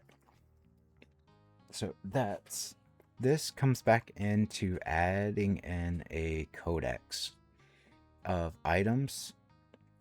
So like all like major healing would be super simple. Like a major healing scroll restores 50 health. Ice potion immobilize the targets for 3 turns.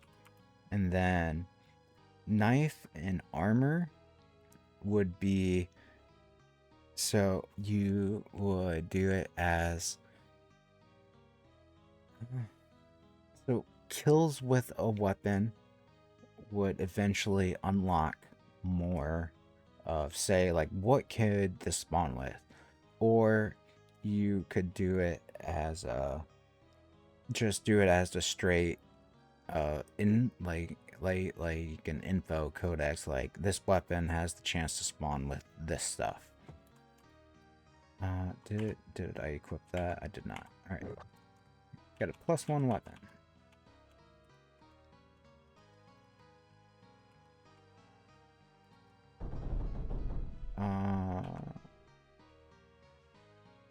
There's no way to pick up. All right, so hole swallowed the player at 24/6. Oh, that damaged me. That's not something that I looked at. But that's what it means by holes could be deep. Alright. So, one of the things that he added in was magical grass and these torches. So I haven't come across the magical grass, but I did in the previous testing that I did before this.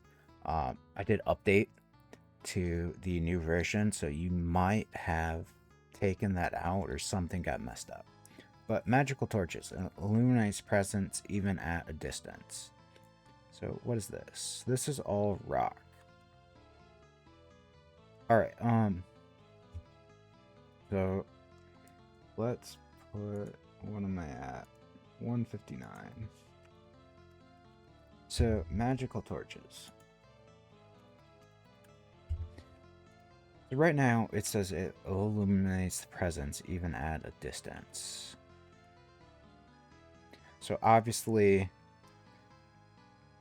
this is coming up that I can't see it.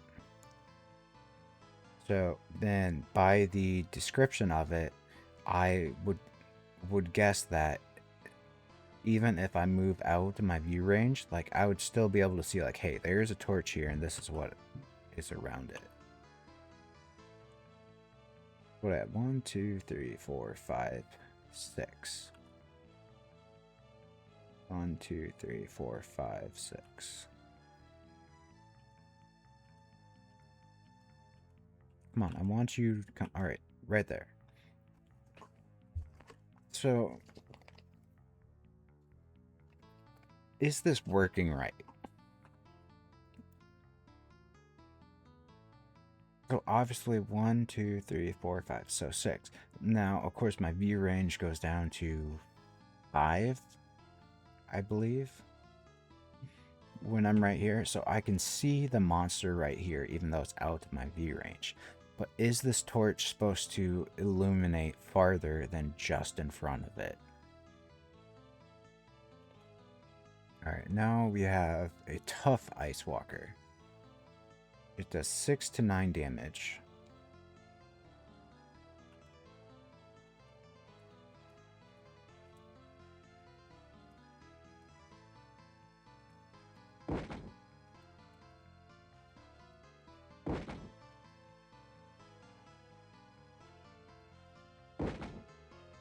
Alright, so again here.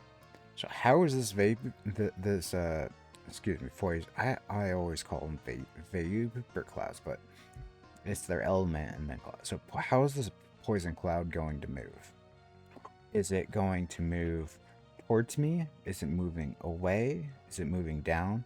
Having a little bit of information of how this cloud is moving would be great. So I'm going to move away. All right, so it is moving towards me. Move down, move over. So it stayed there for an extra turn. So how more I kind of want more info to really say, like, to better understand like how this is exactly going. Because I expected once it hit the wall, it would either go backwards because of behavior I've seen, or it would go down. It stayed there again. So now it's at 2 turns, 3 turns. All right, and so it stayed here for 3 turns. Then on the 4th turn, it moved. So I get the bit of unpredictability, but it's also, that's kind of randomness that I don't expect to see. Like if I know a vapor cloud moves throughout the dungeon, that it's going, I don't expect it to stay there for 3 turns and then move. The other thing, as I've said before, is the amount it takes to dissipate. I'll start here. So 1 turn, 2 turn, 3, 4, 5. Now it's on 6, 7, 8, 9, 10, 11, 12, 13, 14, 15, 16, 17, 18, 19. So on turn 19, it dissipated. Previously, when I've counted how long vapor clouds last for, I got up to 17. I've been down to 11. So the randomness of how long they stay up is also a bit annoying.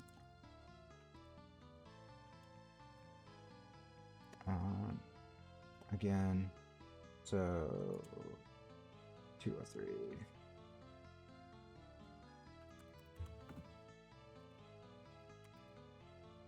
So we'll do clouds again, just to have that right there. Alright, so we found the exit. We're on level 3.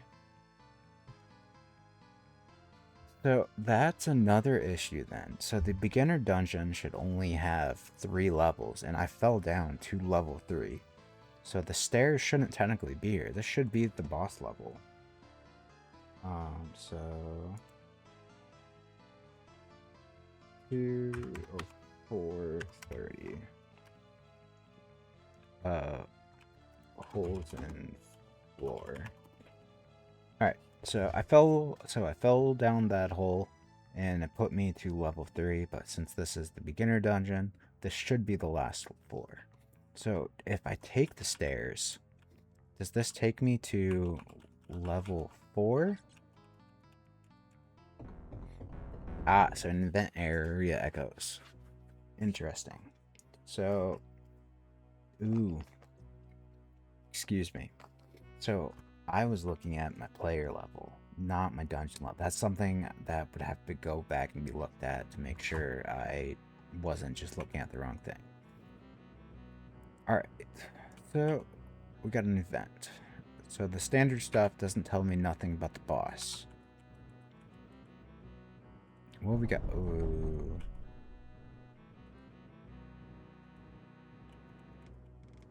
So not bad, but they're double ice creatures, which does not enthuse me.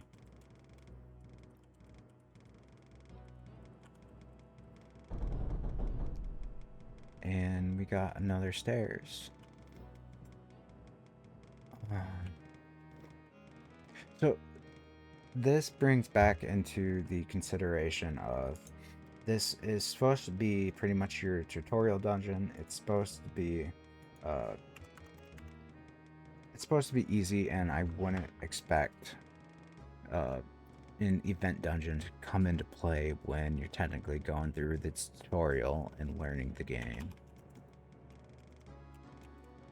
So event dungeons and tutorial dungeon.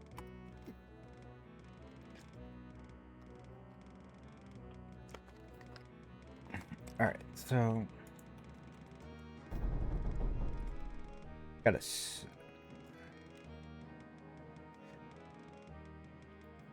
So the other Strider I faced, I believe it was yellow. So obviously I know that this isn't a standard color and it's flashing, that it's a tougher enemy. So I'm guessing the orange color is because it has more health. Whereas in the other one that was yellow had it had the tougher index word.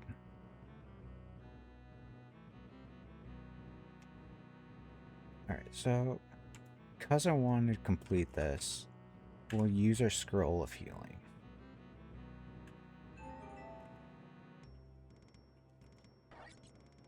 Got a bone shard. Alright, so dagger, bone shard. So bone shard is a +3. Dagger is a +2. Knife is a +1, but it's uncommon. So if I stand in grass when attacking, I'll get a buff. And it leaves a poison cloud as the debuff.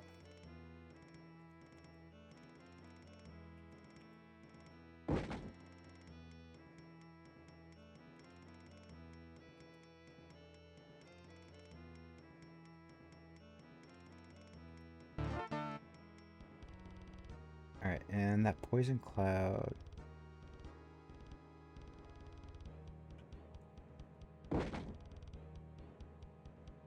Wait. Hold on.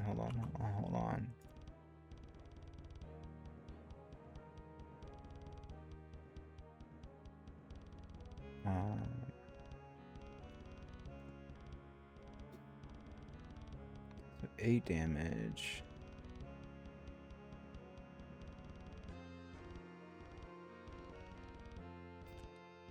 So it had... Oh. That's interesting. Alright. 209. So, a Strider fight with glowing name. Alright. So, initially it had the pulsing name. And it had 19 health. Now it has 16. So plus 2 damage. You hit the Mud Strider for 8 damage plus 2 grand.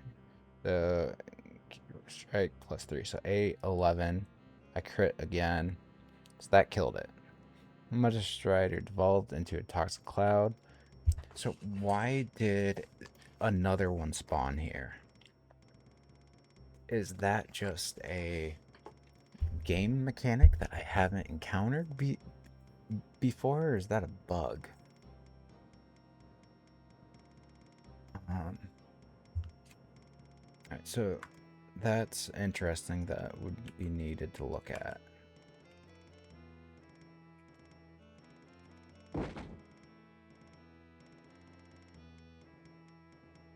Oh. Spawned another one.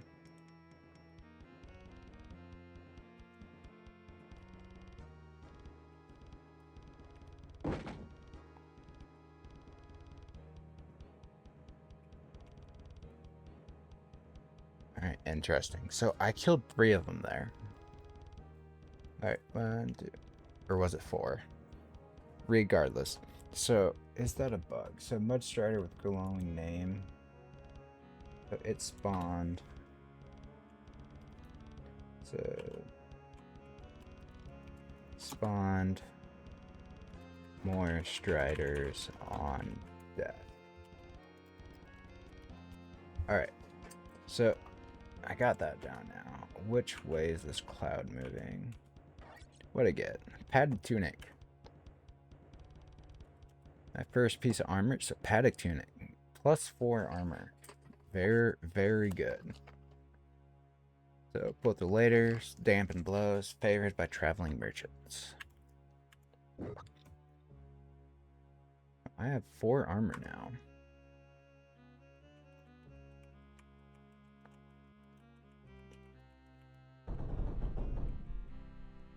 Now we'll step into this this tree to view farther. 1, 2, 3, 4, 5, 6, 7, 8, 9, 10, 11, 12. Yeah, so it does double your view range.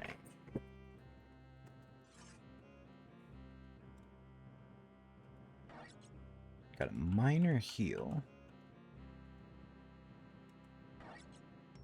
Scroll of Seeing. And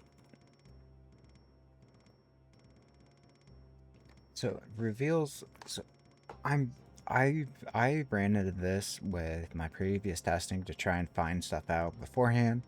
So does this?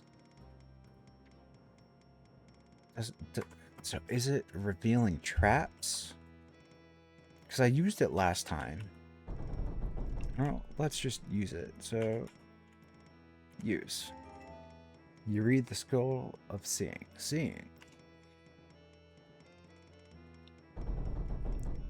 Scroll of Seeing. This is gonna hurt.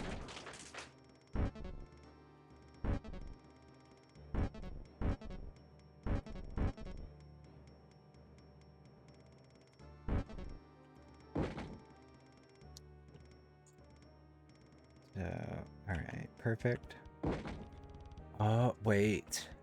So this is an event dungeon, which explains why they keep spawning.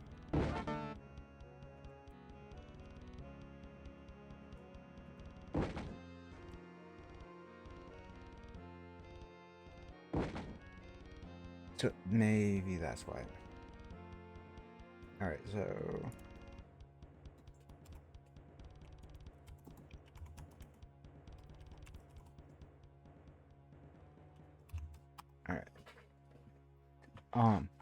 so that brings into, so now that I'm realizing that this is an event floor, that this is probably the effect of the level.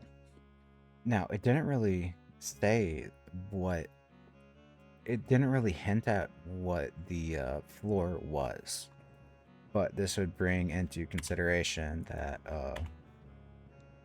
so we have the bestiary. I again suggested the codex of the items that you can pick up. Uh, Also having a codex of the event dungeons. So just to 214. So event dungeon codex. That'd be another nice feature to have. So just like the bestiary, it could be question marks when you haven't encountered them before, and as you encounter them, honestly, for this, as I would see it as they're all question marks, and as you encounter them, it unlocks pretty much everything that's about them or how they work, and completing the floor completely unlocks them, or you go the opposite, and when you encounter the dungeon for the first time, it unlocks everything that could be in the codex. All right, picked up that scroll. My inventory is full. Let's see. It's a scroll of major healing. So we will throw, whoop, not E, throw.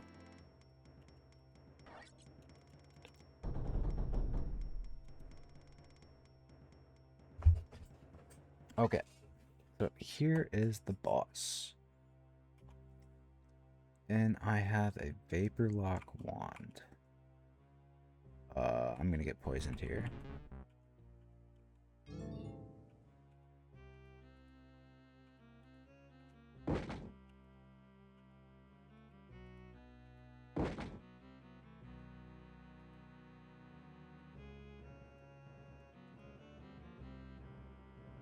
And we have an antidote scroll.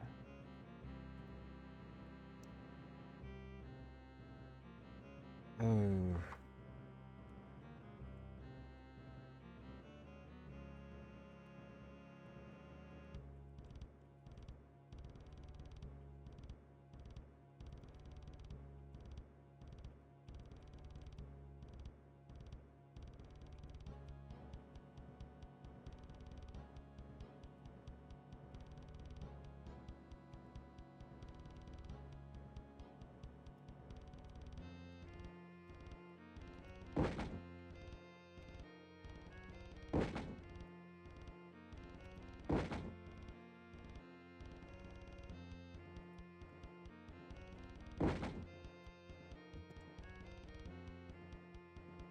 Took a bit of damage.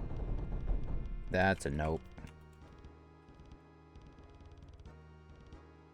Alright.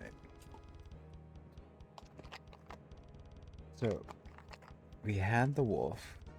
Since this is an event dungeon, do I have to kill the boss multiple times?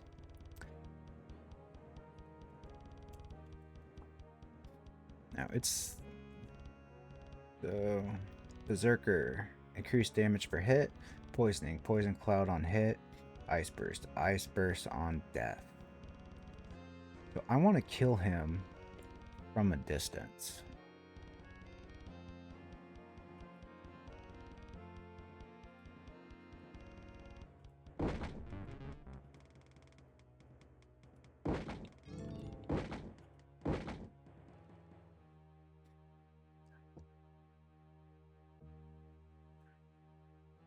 So now,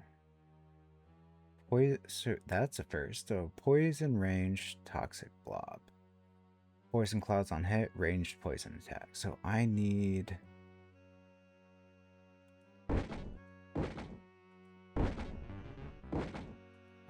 I need to flee.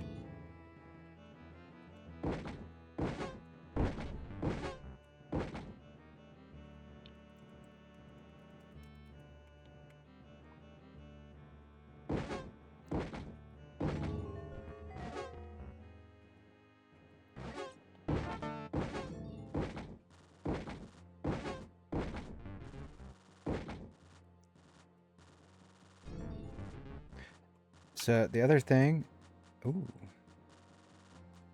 is it's super hard to see my guy there with all that. I lost track of where my guy was because I am green and the poison cloud is green. Alright,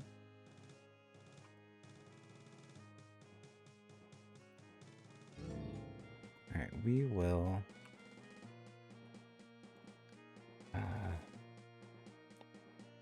no, we will drop that. I picked up a bone shard. Alright. So +3, lucky find 10%. Raises your item drop chance by 10% while this weapon is equipped. Whereas my knife, I get the grass blade. But it is a +3.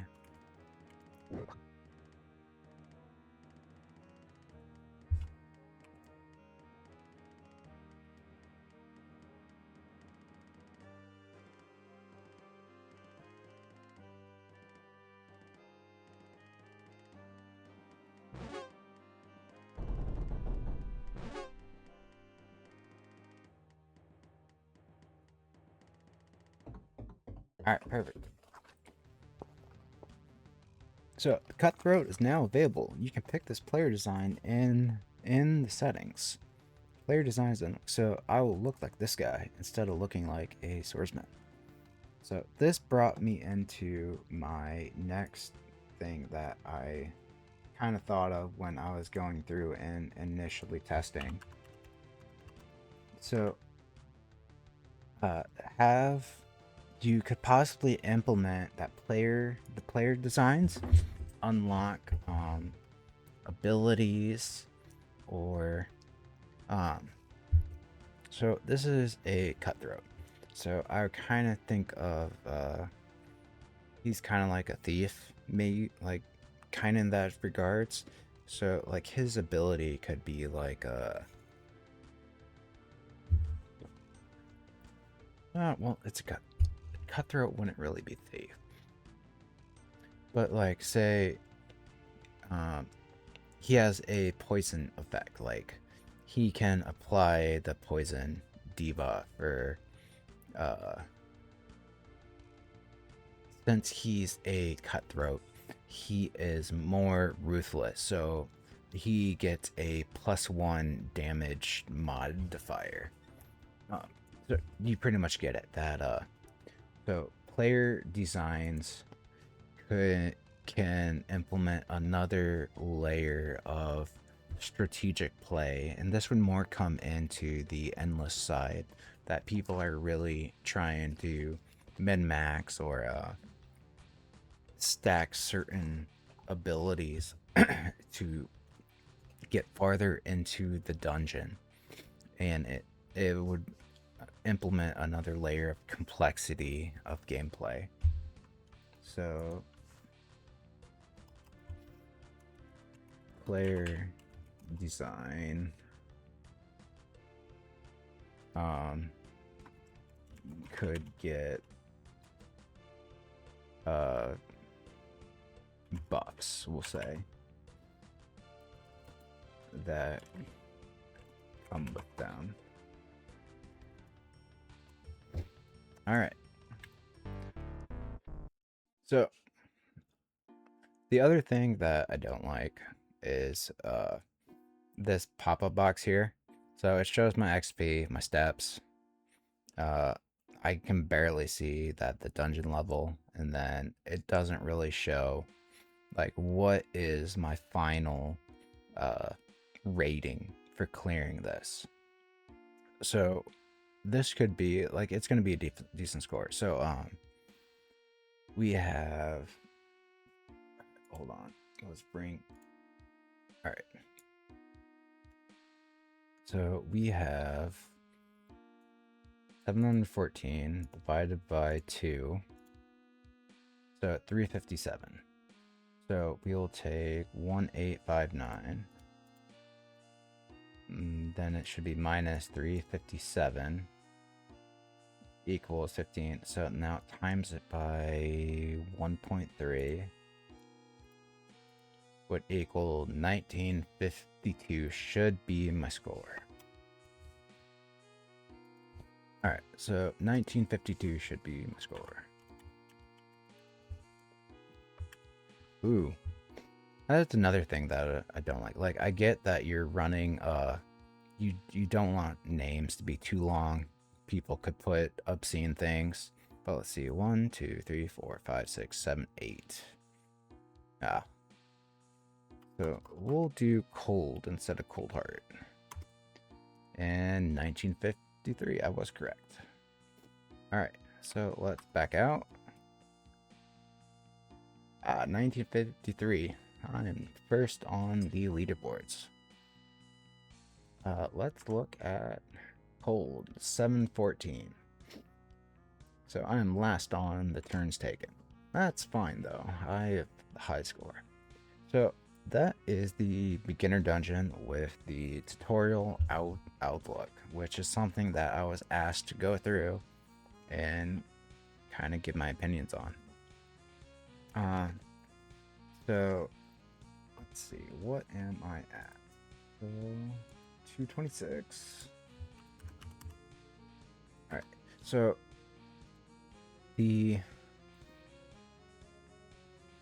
I do like the tutorials. You're not just going in blind and having to figure things out on your own. So it's a nice addition. I do not like that the event dungeon side is put into this level. I don't think that the tutorial dungeon should have that, because as we saw there, I ran into monsters that were consistently spawning. And if I'm someone that is a new player that is just learning it and I have no previous knowledge of what to expect, how to kite enemies so I don't take damage when hitting them, that would have been a run-ender for someone that is just starting off.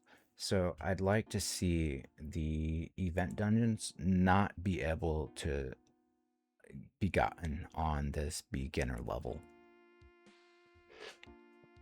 I didn't find nothing wrong with the tutorial texts. They were informative and I believe accurate for what was being said and what they referred to, so those looked good.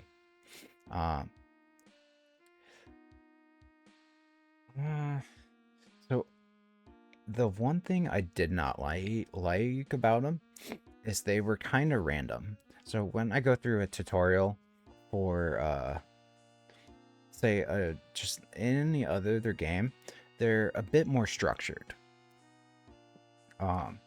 So you would start the game, it would give you a brief description, and then it would say do X thing to complete. And then when you completed that, it would bring you into that section because something new has come up that you just got into, and it would then bring up the tutorial for how to do that. You go through the tutorial completing what it wanted you to, and then on completion you would go to the next thing. It would bring up the tutorial. So if I would change how the tutorial is set up for this, I would want, because right now it's set up that you roam around and it just brings it up. So you start the game, it brings up the main tutorial. I would then bring up the inventory immediately. Not so I pressed into the inventory to get a look at it, because the change note said that the inventory was available on position 1. And once I pressed into it, the tutorial for it came up. So for those things that so the tutorial, or excuse me, the beginning pop-up, once that's done, it would prompt you to open up your inventory to start that tutorial and how things work there. After the inventory, I would bring up the logs. So it would give you the tutorial for the logs. After that one, it would go into the bestiary tutorial. So then after that, I guess it would be hazards of the dungeon, I guess I would say. So the invisible traps are new for this branch. So after the bestiary and whatnot, it would bring up like as you explore the dungeon, you will encounter like invisible traps with such and such effects. So I was blindsided by the fact that they were in here, which wasn't a problem. Like, oh, it's a new feature. That's a nice thing. But also having a beginner come into it and just so I believe the first trap that I ever hit was the teleport trap. And so I hit it, then all of a sudden I was in another section of the dungeon, and I was thinking like, what the hell just happened? So I had to look at the log and be like, oh, there's a trap there that I hit. That's new. So all right, it teleported me to X spot, which was fine. But having the knowledge that hey, you're gonna run into a random things that are just laying on the ground would have been a nice thing to know. Let's see. So after that, so we are gonna put this in as so beginner conclusion / tutorial. All right, perfect. So before we go on to the puzzle dungeons, we are going to go over the other things that I kind of found. So title screen, the exit application button, we went through that. I would like to see the, just like you would be in dungeon, that you can press escape and have that option to exit there. So now we have, all right, so I have traps, having status effects like fire and ice tiles. This comes into the, I believe this came into the blinding trap. It's not showing the status duration of how long it's going to last. We went through the archers and how right now they're doing damage through their status effect unless it is the ice or water archer. The water archer soaks your stuff, so you could lose some equipment, or the ice archer freezes you. They're super easy. They're more of an annoyance than something to overcome. Which kind of, so this is more of a change for those that they're not actually doing damage to you. So as I suggested, when an archer hits you with an arrow, that it does damage, but it doesn't shoot out. It doesn't create a cloud. To whereas if the archer shot and missed you, that when it hit the wall, it would then make a cloud instead, because obviously it's not doing damage. For the fire and the poison archer, they do damage through their status effects from it. So then again, I'm not really sure on how to kind of balance it there, because I don't want people to take double damage. Like the poison or fire archer, they hit you, they do damage, or they miss you, a cloud is created, and then you're moving around fighting, and then you hit the cloud, and then you're also trying to fight them. So it's a little bit more annoying there. but I think it might be needed. It would also, this would also bring into the consideration of how often an archer shoots, because right now it's if they're in front of you. So they shoot if you're in front of them. There is a bit of cooldown between shots. We did have the issue to where I got soft locked in that hallway from a poison archer because he was shooting every time. So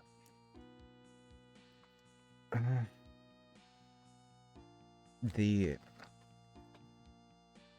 so every archer should, in my opinion, shoot a shot. Depending on balancing, depending on the archer type, they will either have a 1 or 2 turn cooldown and then shoot again.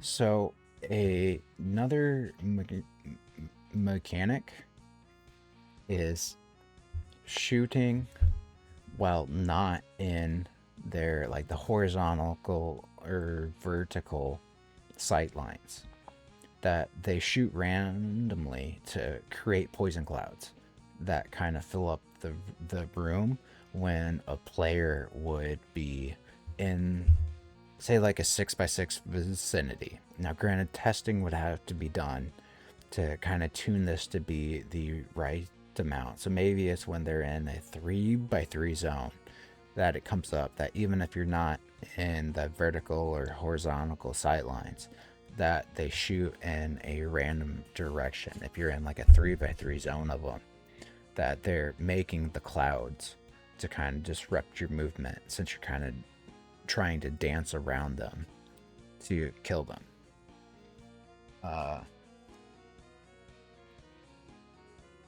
What else?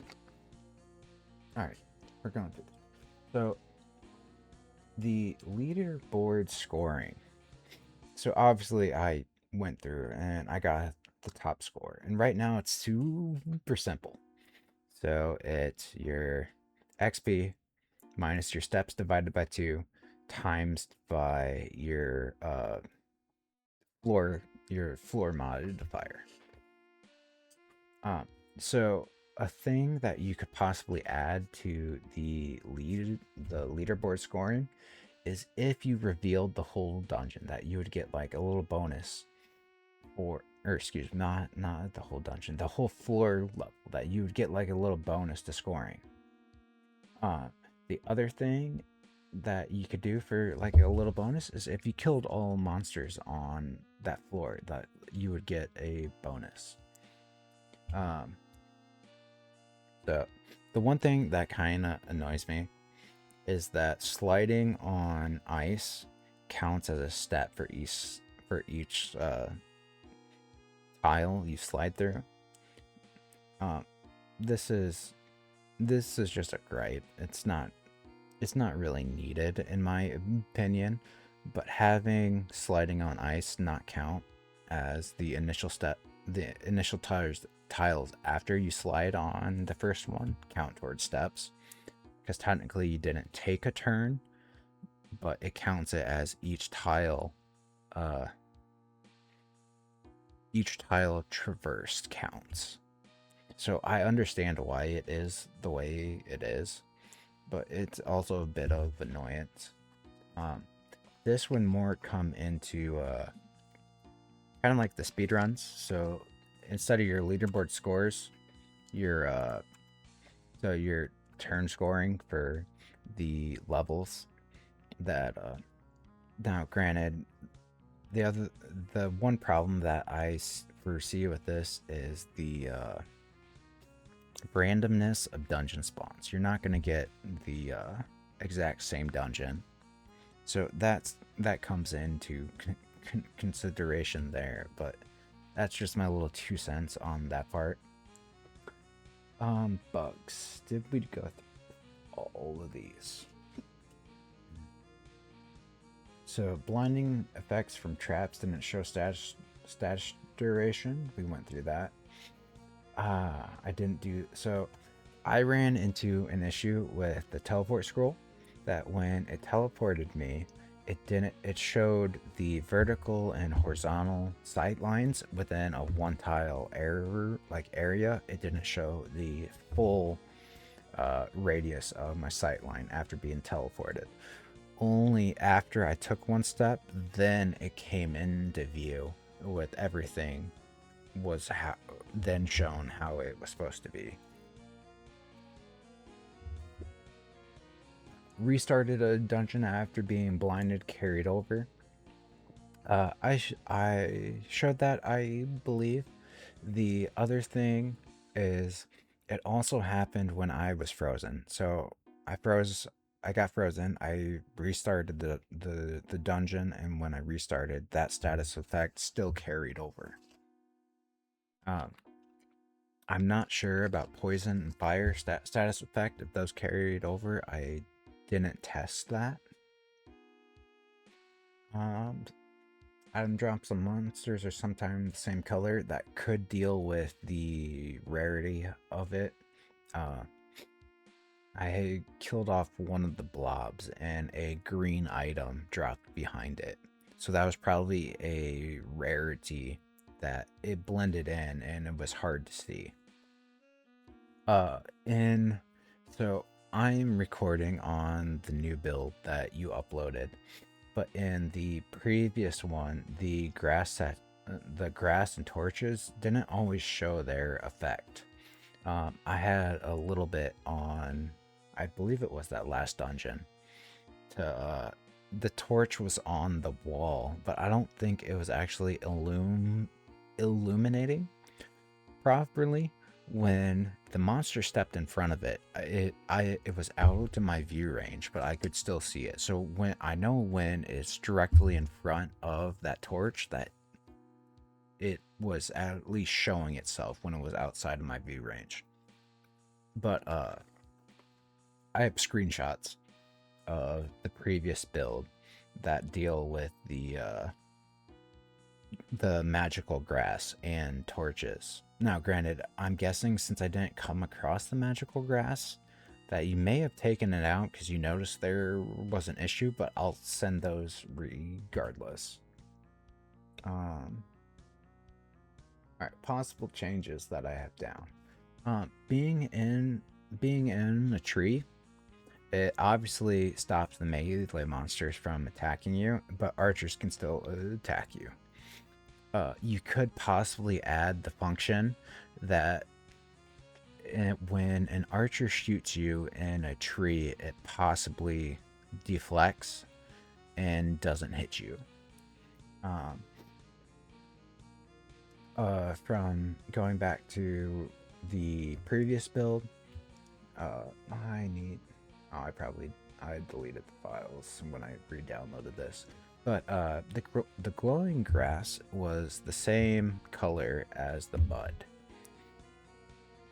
That's just a little minor thing, but maybe kind of changing up the colors a little bit for something that shows them kind of differently could be a possible change.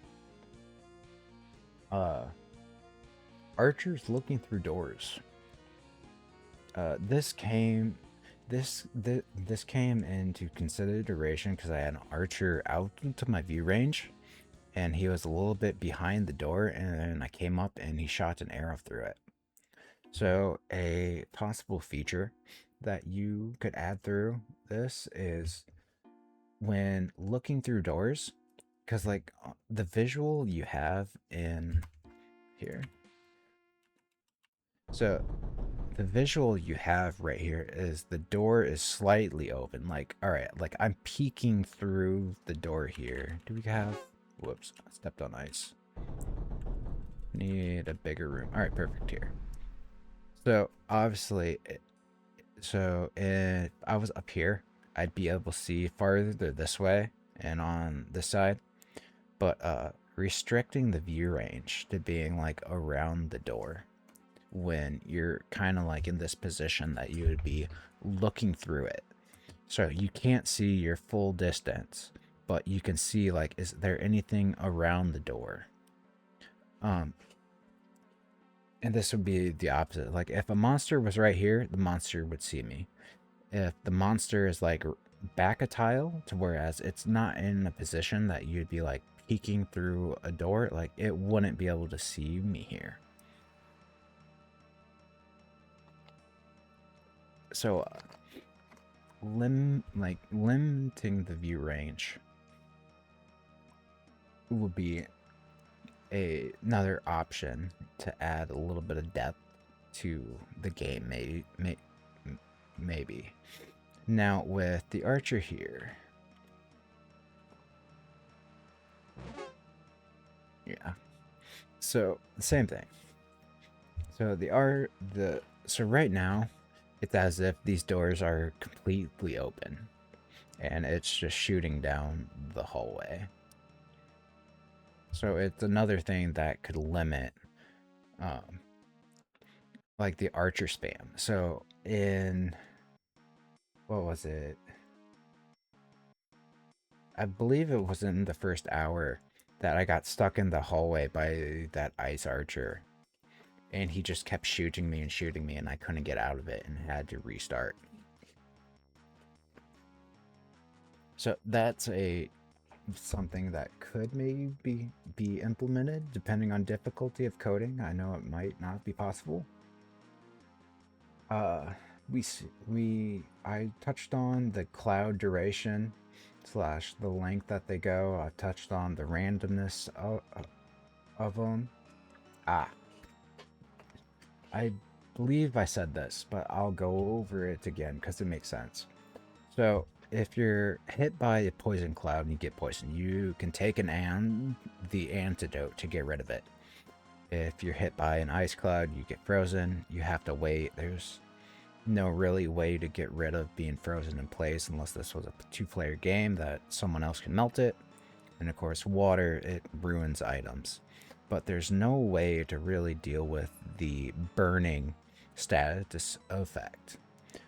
So one thing that could be implemented is if I'm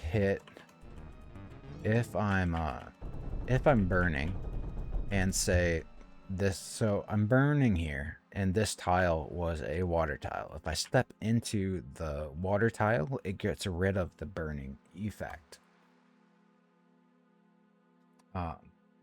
So just to be another way to deal with that status effect when right now there's nothing in the game and you just have to take it. Secondly, it's also a situational thing. Like you're not always going to be by a water tile, so you won't always be able to just instantly get rid of that effect. That would be a nice addition. We talked about maybe adding a wind effect to the vapor clouds to show their direction that they're currently going.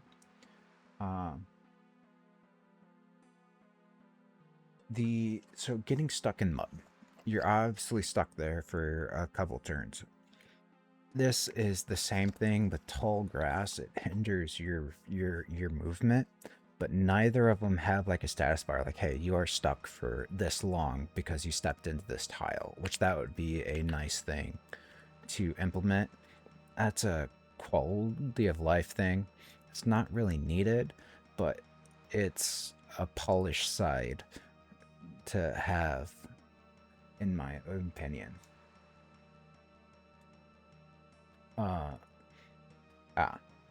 So one of the things that I disliked is the vapor clouds combining. So in the previous build, I had a fire and ice cloud vapor combined, which made no sense. Like I could see it if a water and a poison cloud combined, or a fire and poison cloud combined. But the water or the ice and fire cloud combining kind of made no sense to me.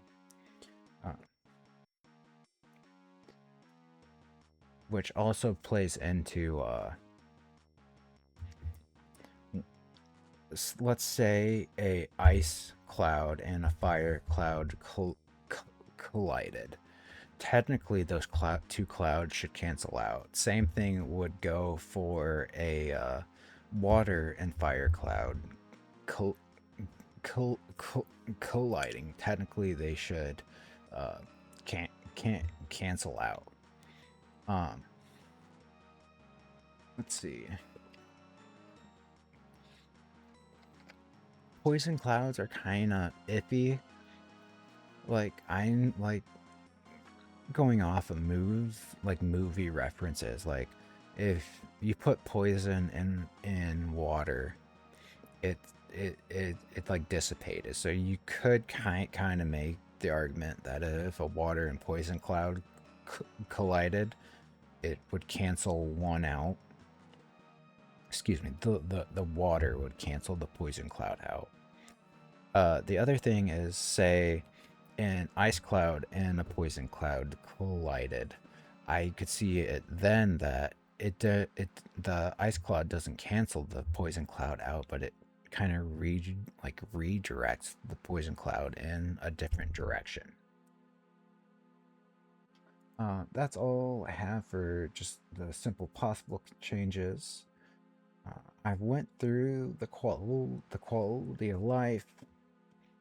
I've went through the bugs, some miscellaneous things. Um, so glowing grass / torches, they don't always give off an area of effect. This was in the previous build that I wrote that down. I touched on maybe adding in equipment layering. Like right now, you have the chest armor and capes, and like right now, you can't put both on. It's one or the other. Um, Possibly adding in the like boots, gloves. You already have chest pieces. You already have cloaks. Um, Helmets. It's a possible thing that you could add in. Uh, the oh, so I talked about what could possibly happen if items that are equipped have the same effect, that if each item has a 25% resistance or so forth, that it's not double. Like you don't have a 50% resistance with wearing two pieces of armor. So my first suggestion was like your first piece gives you that 25%, and then the next piece gives you 5% instead of 25%. Or the other the other thing that I said, like it's it's not stackable but cumulative. So like your first item gives you 25%, and then your second item would give you like 25% added to the first item. So that would be like 6. So you would go from 25% resistance when you have the same effect on an item, and say you can max out your resistance at like 60%. Um, Another way to maybe code that is tiers. So it tracks how many of each resistance and multiple layers of the same resistance. So like the first one would be 25, then it's like 32.5, then 48, then 55, then 60. All right. One thing, so I went over it before, is the last known location of an enemy. So kind of like you have the trees here. Obviously, this is a tile, so it's just grayed out. But so instead of having the tile that is there, the enemy icon becomes grayed out and stationary, like you last seen him there. Touched on the codex for so adding in an item codex, adding in an event codex. One so where I'd have to go back over there. Ooh. Yeah, piss off. trying to do things.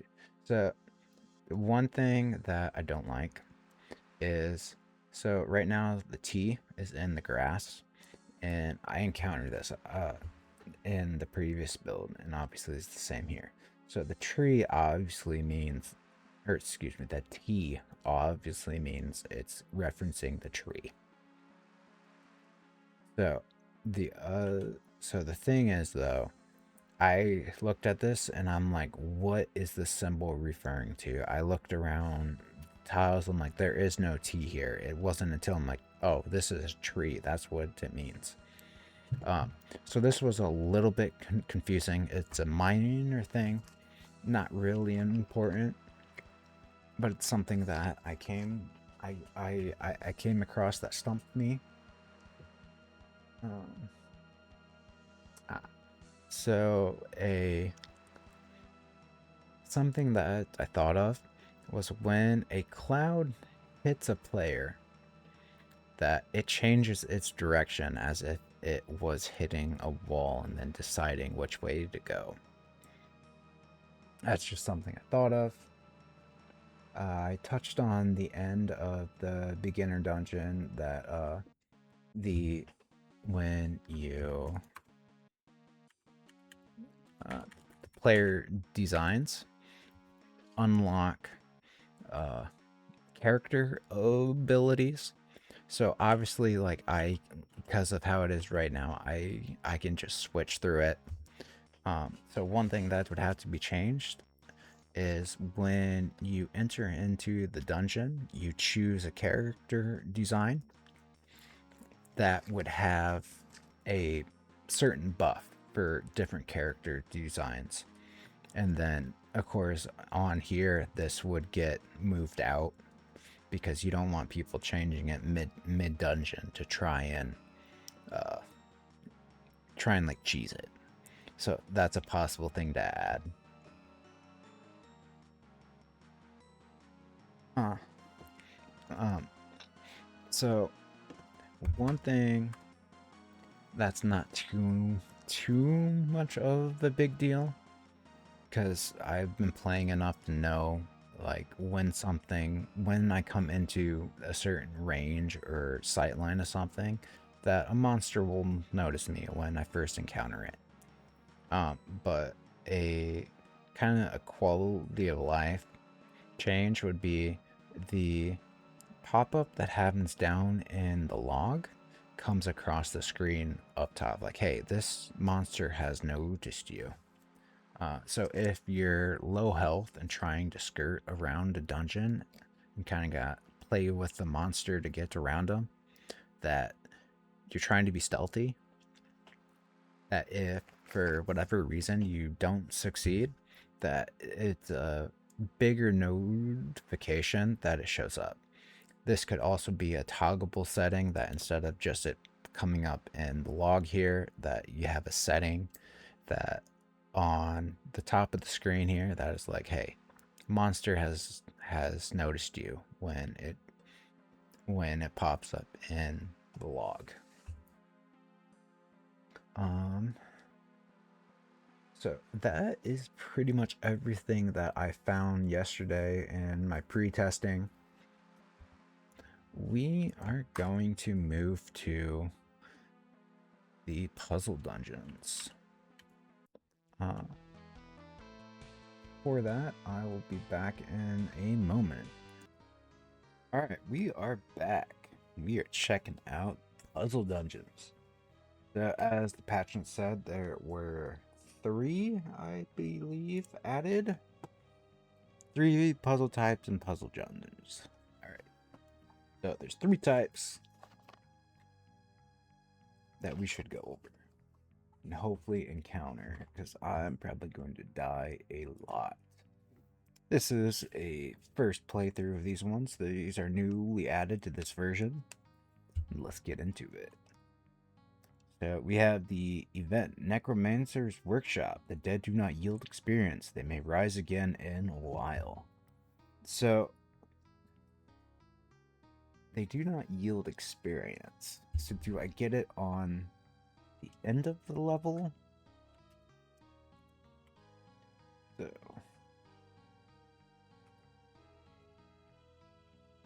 Nice little opening. Decent amount of tall grass. Right off the bat.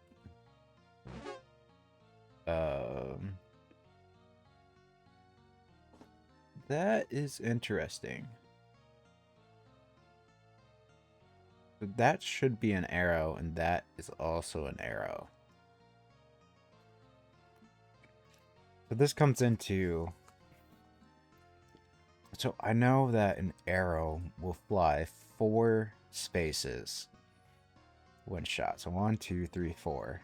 That is 1, 2, 3, 4, 5, 6, 7, 8. He is 9 spaces away and able to see me.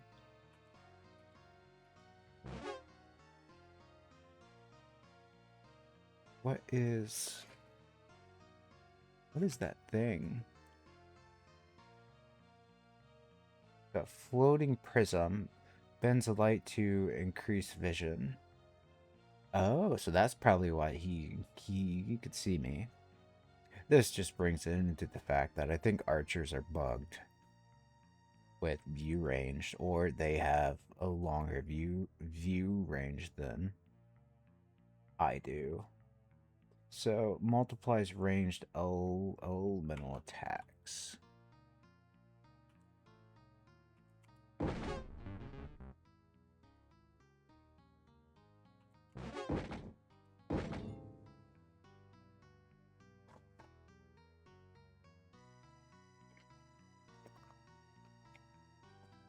Alright, so there is a bug there. Why? I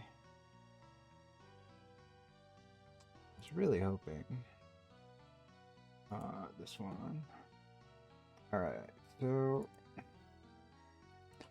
puzzle dungeon. And I'm at, say, 301. So, for whatever reason, poison that I cannot spell. Status bar isn't showing. Alright. So we saw that there was like an arrow down here.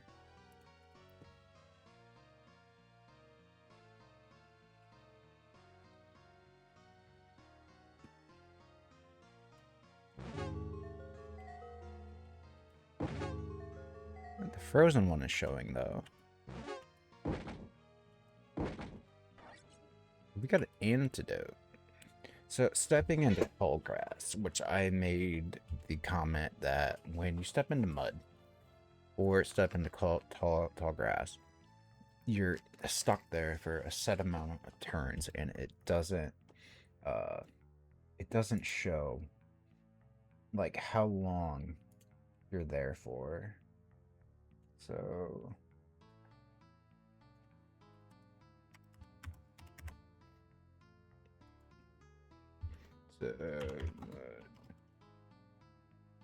grass status. Alright. Just to give it, so go into here. Alright. So we picked up an antidote, but we didn't get stuck. We didn't get stuck again. So that is interesting. So why did I get stuck on previous times?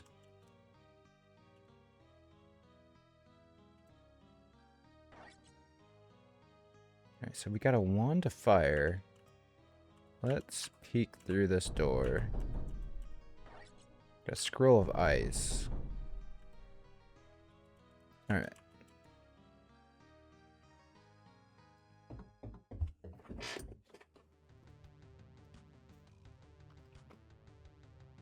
So if I yield no XP, well, wait, I did get XP. I need to see if that was on the end.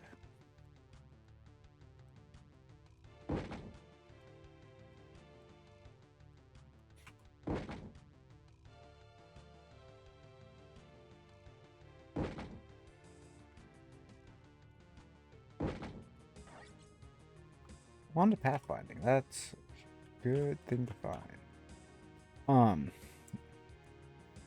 Pathfinding wand. So it is a 10-floor dungeon with 5 charts. So every other would essentially, I could be using this.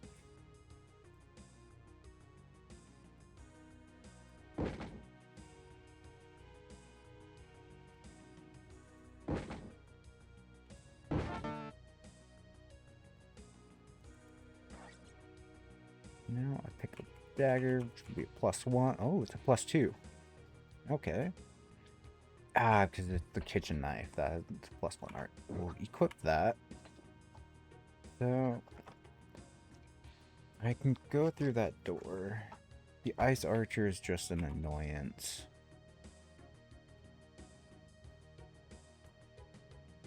Or no, that is water archer, not ice. So why didn't he shoot me?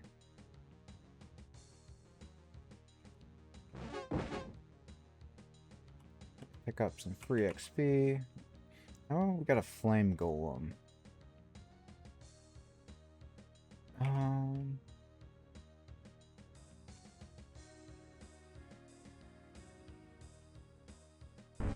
Alright, so right there. So I'm stuck in thick mud. Okay.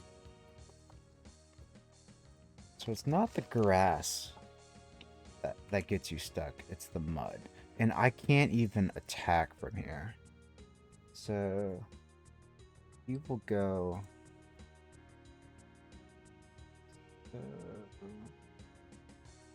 306. So attacking when stuck. Alright. Got that down. So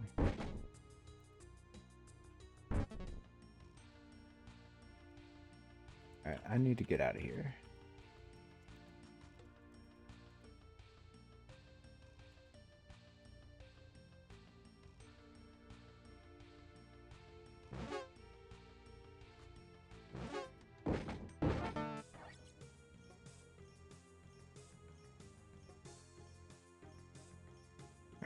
And okay, so that's a bug. So I'm at 445 XP. So the necromancer dungeon. So the necromancer's dungeon states you don't gain XP, but you do. So either the description is wrong or that's implemented wrong. So we got a thorn beast and a frostling. Got an ice walker there as well.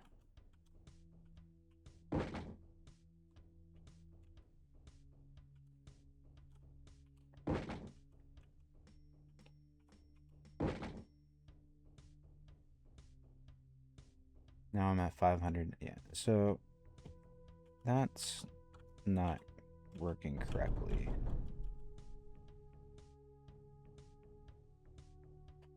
So your inventory is full. You can't pick up a bunch. All right. Let's go into my inventory.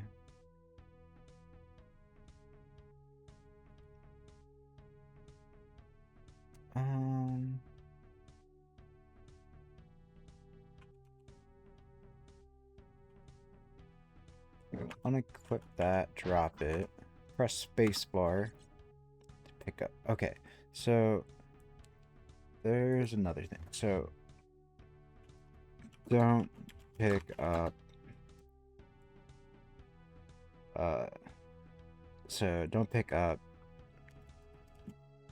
dropped items. Alright, so we'll go back. Oh, it said I can't pick up. No, never mind. I completely read that wrong. So we will equip the bone shard.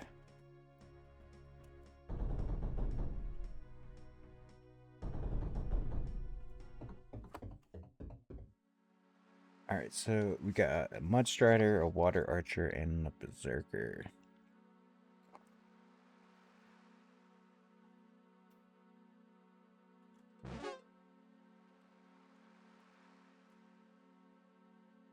What is the Berserker's? It's just, oh, it's increased damage. So that's no fun.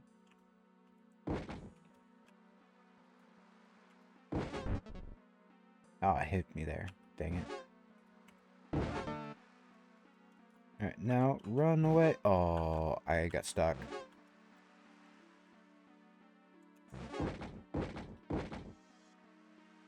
So, got a scroll of major healing.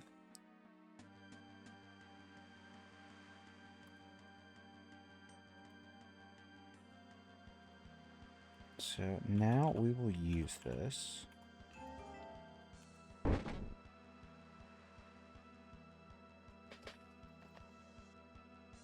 So enemy might crit 10%, burger 1%. So hit him 1, 2, 3.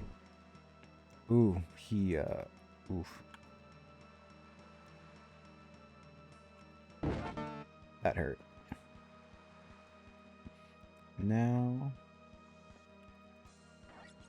so we got the major healings. We can heal up. Alright, use that. So we've got a scroll of seeing.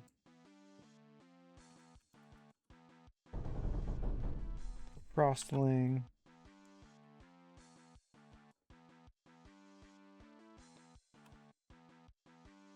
Come on, come towards me.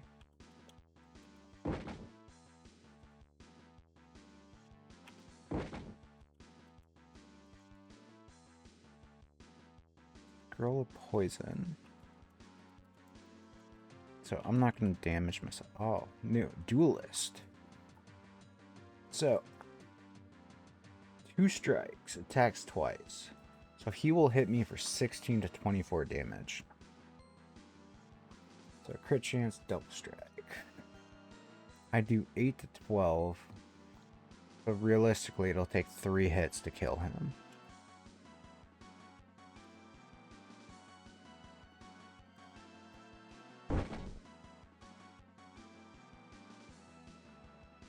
He only did... The duelist hit me for 8 damage.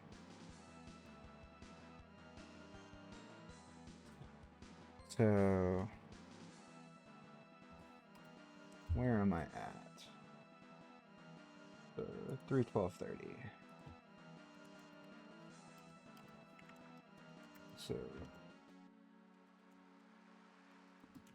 So can the user, does he have a normal attack where he only attacks once, or should he always attack with his ability, which is he should have double hit me?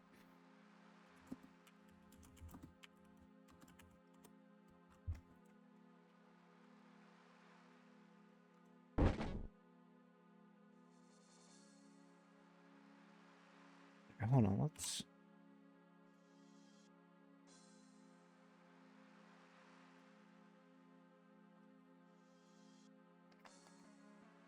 So I hit the duelist and he hit me. I hit him, he did a double.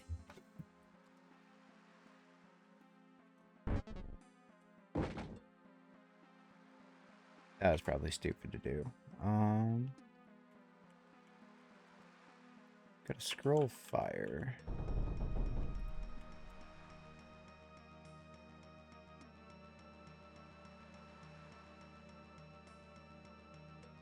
So we will drop this.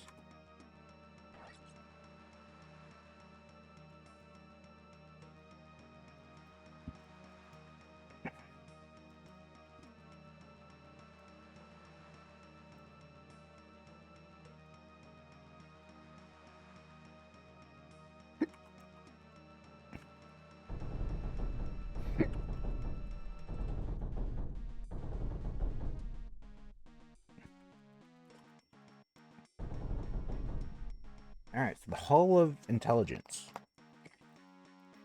So I would like to see like a little description. So, we will do special rooms give small description.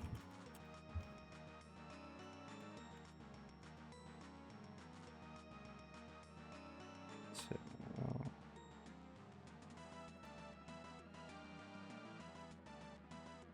this is pretty easy. Slide around to get to it.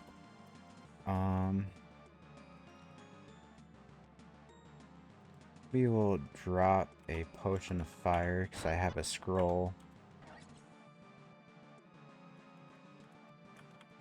And that made it easy for us to get out now.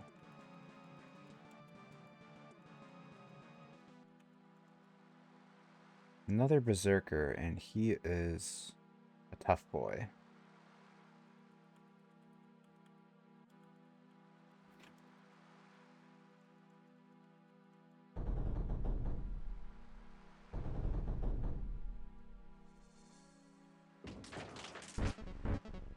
I'm dead here.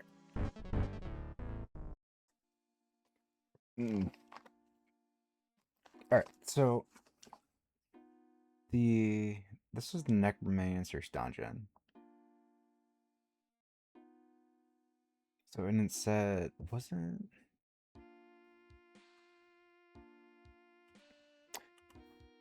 So, you survived to dungeon level 4. So...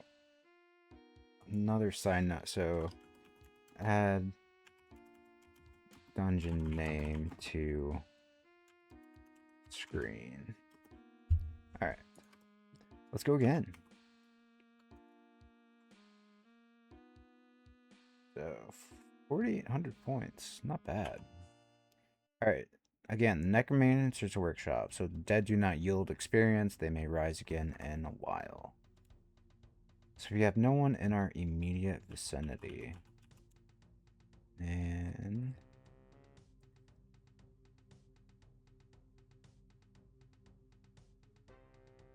so we have nothing that tells us about the boss.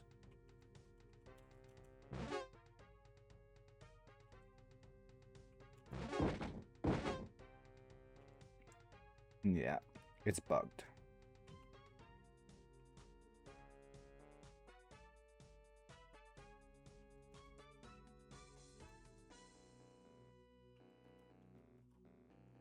Yep. So they are reanimating.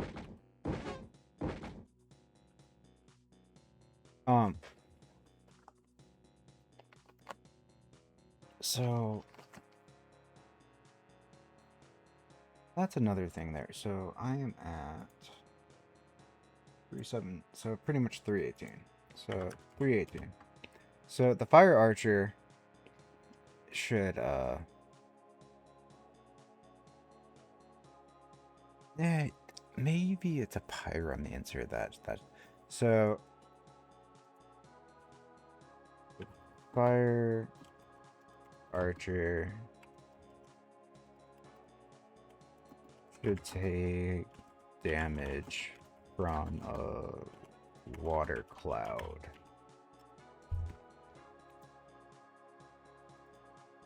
So my reasoning there is it's an elemental thing, and it is a water cloud. So technically, this should affect him. That's a nope.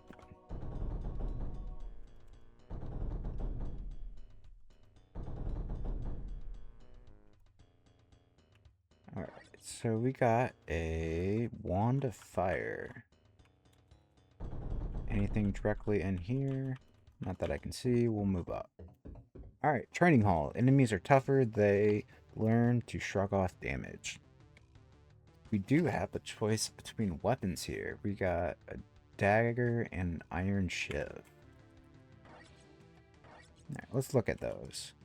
So the iron shiv's +4, the dagger should be a +2. Alright, so we'll equip that. The tough invisible hits you for 4.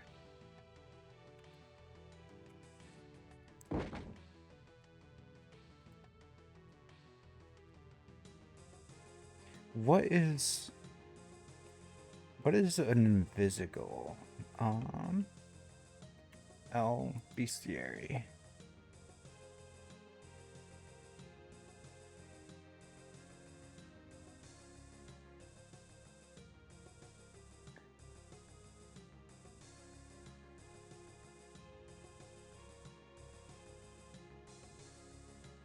Frostling. So of course I have to kill him to bring up the name. Oh, he could be at one of those. So we'll just put a note at 3:20:30.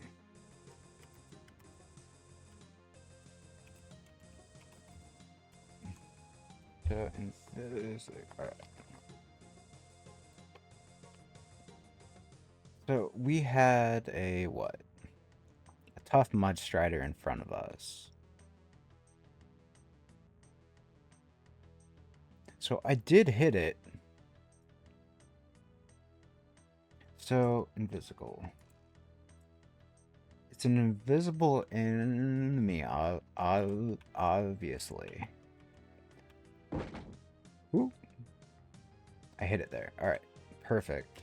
Well, I didn't mean to, but I did. Invisible.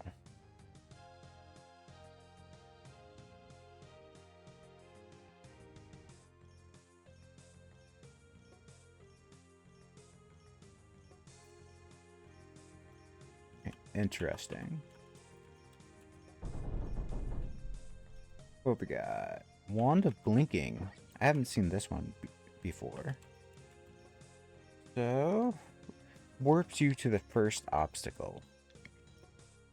So it's pretty much a teleport, but it's a directional one then.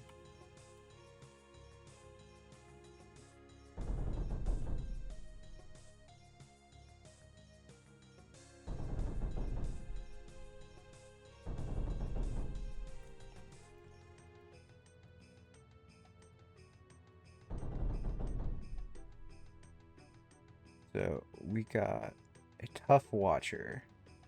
Takes less damage, all seeing, sees all around it.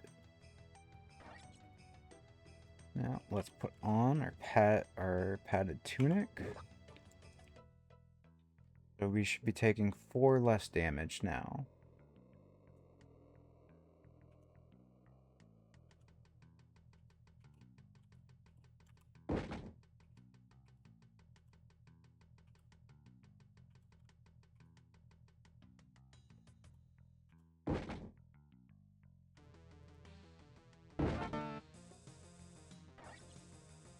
Picked up a Vapor Lock scroll.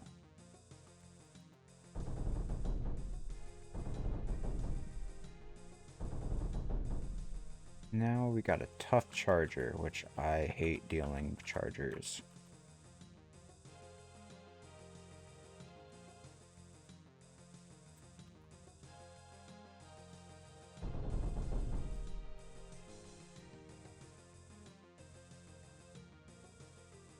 So we got a hole.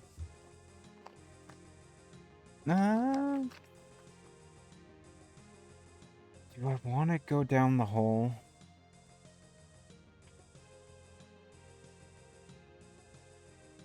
Got 2 fire potions. Let's just go down the hole. Ooh, that took 15 damage from that. So, a trial room. The stairs are sealed until everything is defeated.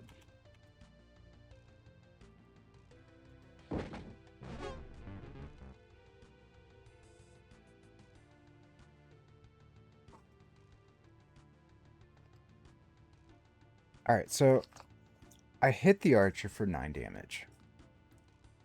And then I moved up and a poison cloud spawned. Is that a visual bug?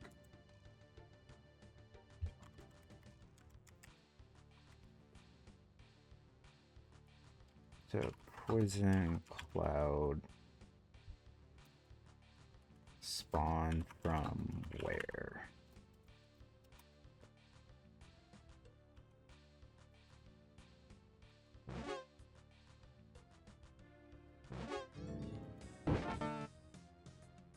Now, oh, short sword. Short sword gives me +5, so I should be up to 10 damage. Equip.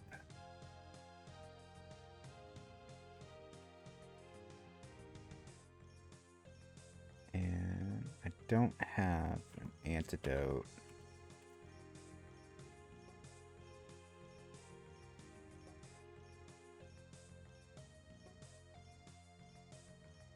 Mudwalking Frostling.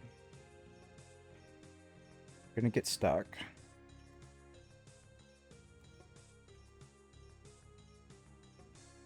Got a wand of fire. Ooh, upgraded tunic. Reinforced hide.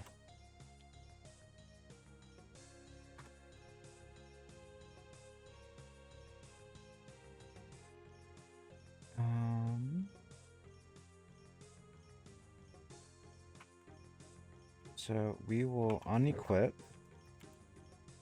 We will throw, because we still want to be able to pick it up. We'll pick up the reinforced hide. What's it give us?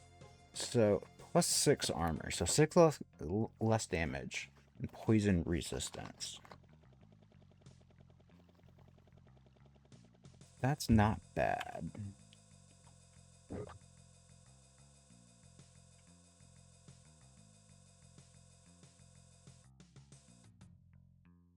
What are the green? So, cracked eyes. This cracks a small chance of breaking. Might be fillable. Okay. A wand of fire. We all...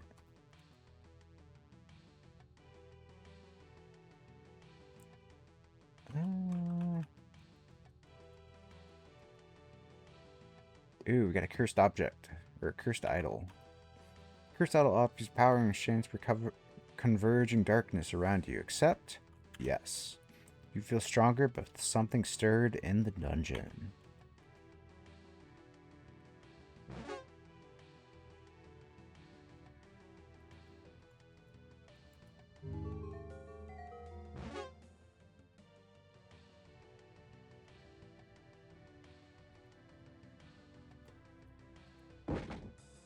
What we got? Padded tunic. Well, that's probably the one I threw. Yeah, it's the one I threw. Berserker. Watcher.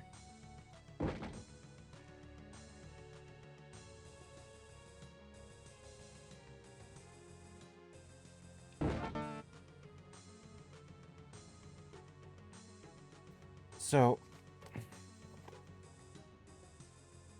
let's see.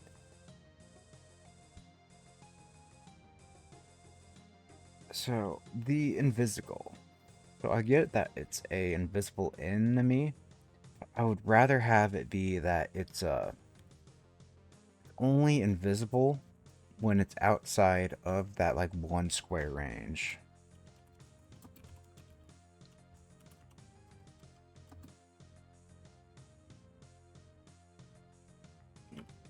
And not beside. Alright. So we got the Watcher we still need to deal with.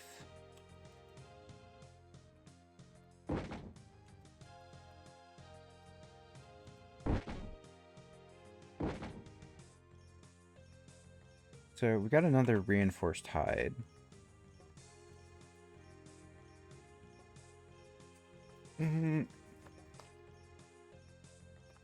Alright, so let's look at this. So our reinforced hide gives 25% poison resistance. So we'll unequip. We'll throw. Pick this up. And it gives fire resistance.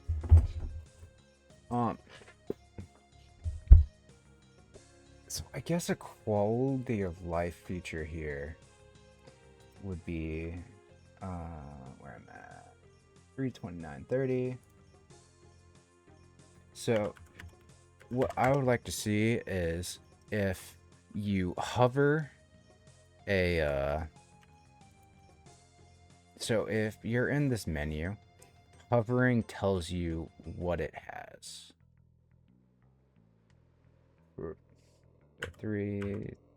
Oh shoot, I lost my timestamp. 3. Here we go. 3, 29, 30.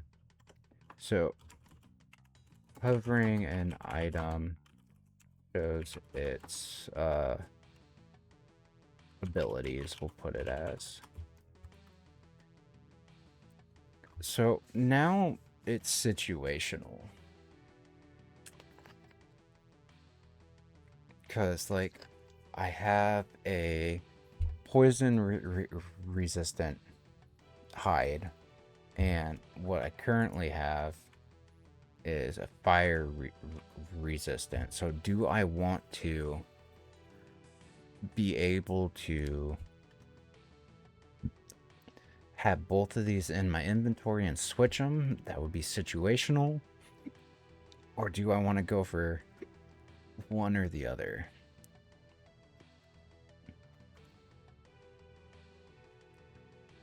So we will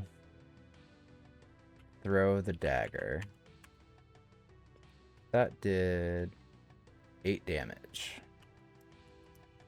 Come here, buddy.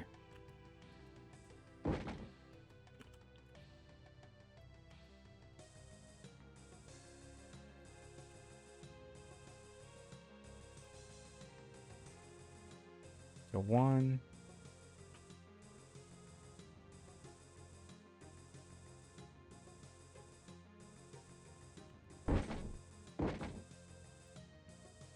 And we will throw this as well, just to get it out of our inventory. So we leveled up. Got us back to full health. And we are on level 3 still. So again, this dungeon is there are tougher enemies. Hall of Courage, another special room. So let's... Ooh, I took 2...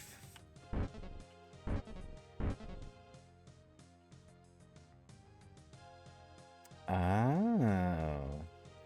So I can put out burning, but it has to be one of these tiles. Alright. So that changes things then for what I was thinking. So 332.40.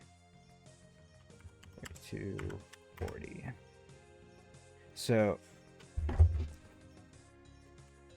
we'll go effects of burning, and I'll expand on that later. So we got a bunch of fire geysers, and there should be a chest somewhere in this room.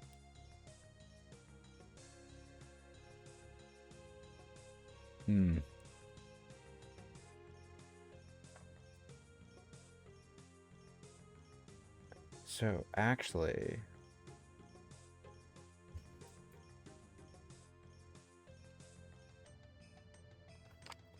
so is it right? Ah, it's right there.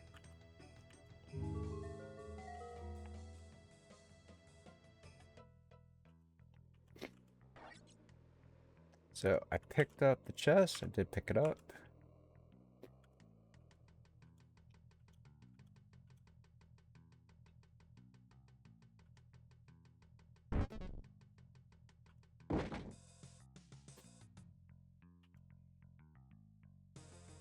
So another problem with the clouds, it's like I don't know what. So like obviously these ones are right here, but like for this one, since they're all lined up,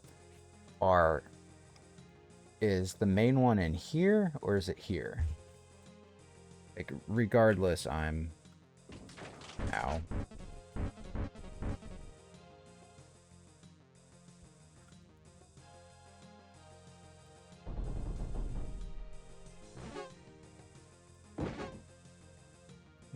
Kill the water archer. I don't really need a scroll teleport. Alright. So the other bug that I encountered when I was doing the initial trials last night was this chest does not give 3 random items. Every time it just gave 2. So we will let's see, 1, 2, 3, 4, 5, 6, 7. So technically we can pick up one if it spawned right below. So the scroll of vapor lock, blinking, 2 fire, hides, and sword.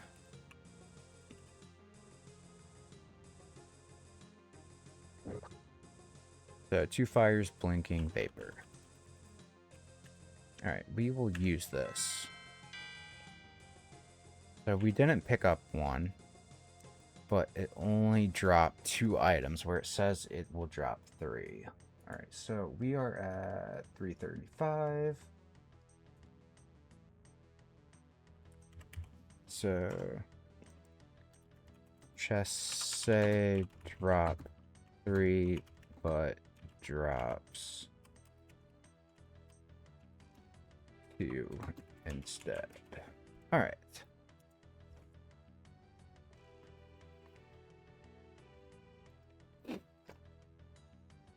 So your inventory is full, you can't pick up scroll of teleport.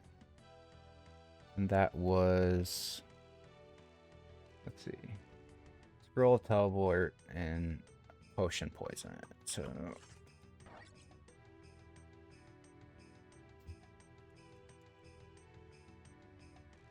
which not picking up that is fine.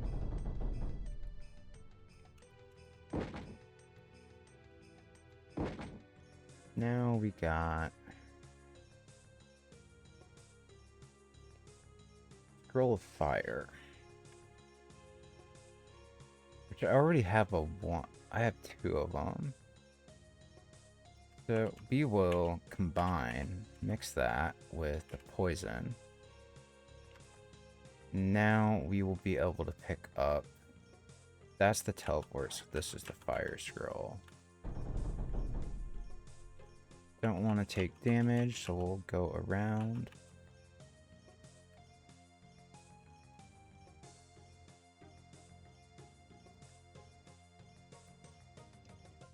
Another discovery event. Do we have any boss info this time? We do not.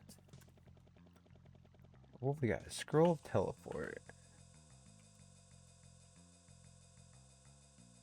Alright, so you'll do the fire charge wand.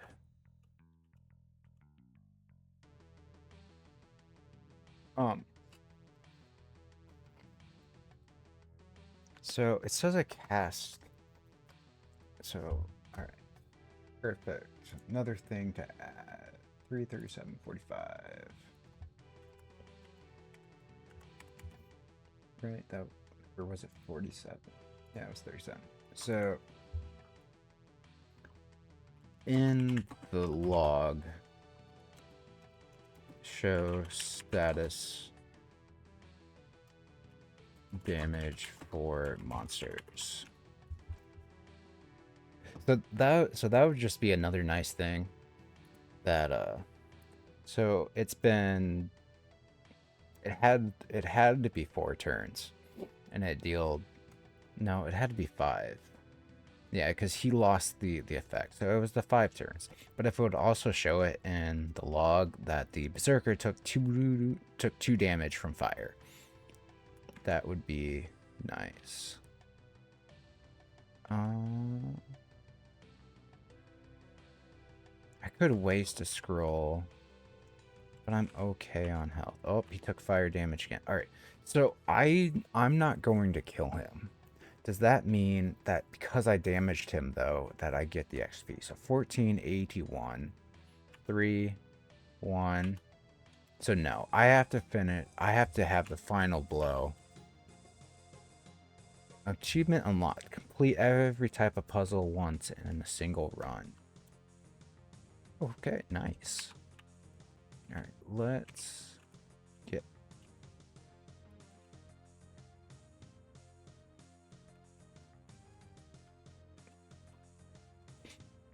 So we got a guardian. We got poison clouds as well. What naturally makes poison clouds?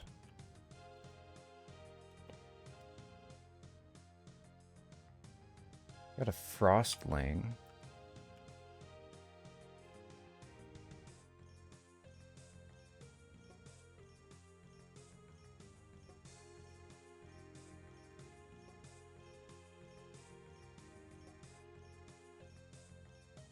Again, it'd be super nice if these were just one square, because it's hard to tell. Like with the line though that was right here, it was super hard to tell. But like when it's just two that are by each other, like I know it's not on this square, or is it? Because if it's on, actually they're both on this square, and the ends are right there.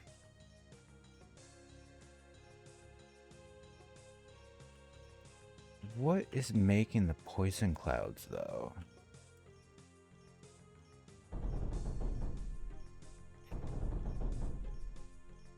And like, how is a fire and water cloud in here? Like, this makes no sense. Like, what is making these? Because we have rocks, but we don't have like a geyser or nothing.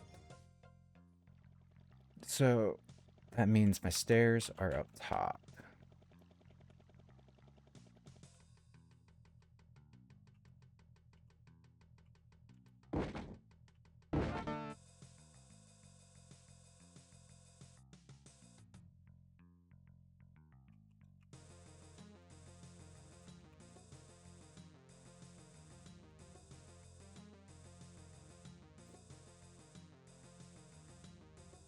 So there's another monster that I need to kill.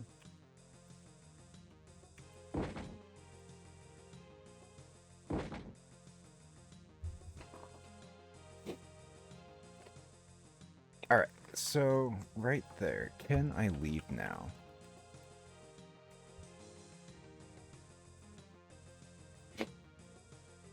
So we'll look back at this. So 342. So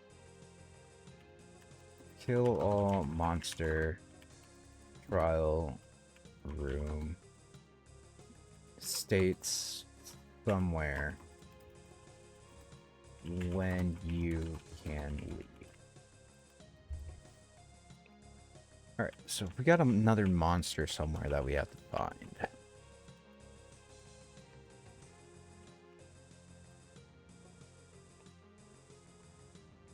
Alright, so there was a pyromancer, or excuse me, a flame spirit roaming around. Floats blood fire cloud.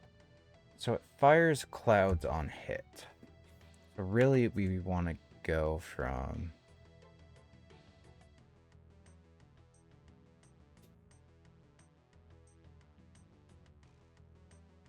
ooh.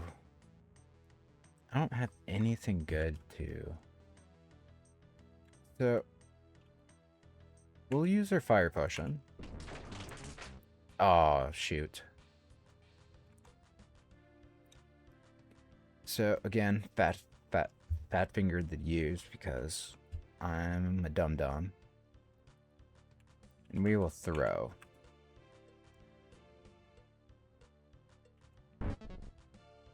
And it did not work.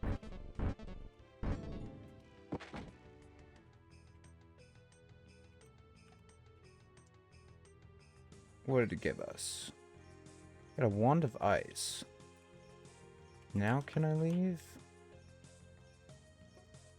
Another room here.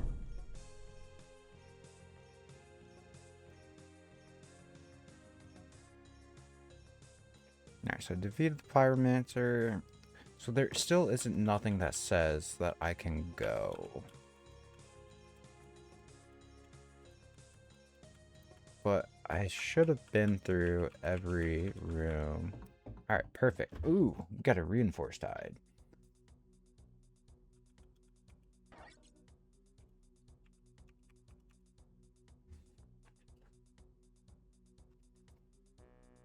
So we got a fire resistance. We got ice. So we will equip this. We will throw this. Pick up another ice wand.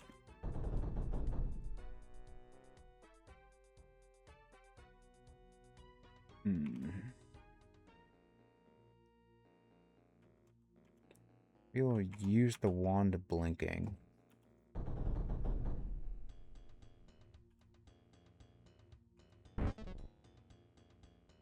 Oh, and I took 5 damage. Dang it.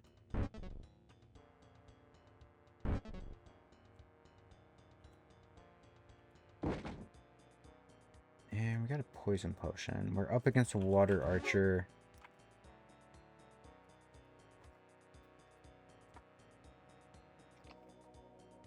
So there's nothing to say that I've been...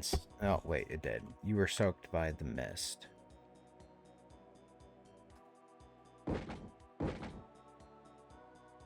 Got an iron shiv. Alright, I end up gonna throwing this out in my inventory. Just to pick up space. Another Invisigo.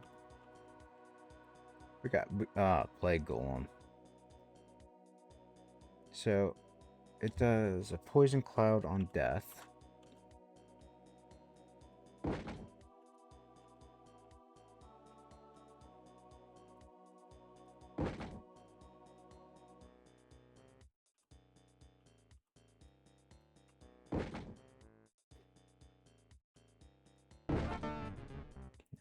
I thought...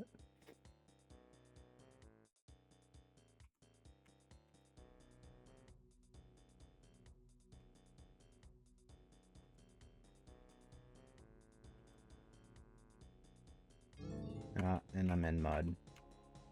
Ooh, just made it out of there. Alright.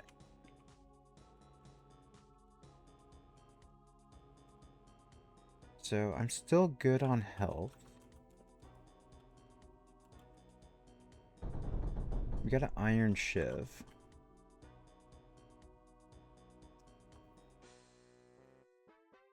So I need to put that down. I'm at 347. 15. Alright, so the one charges are used up, but it hasn't disappeared.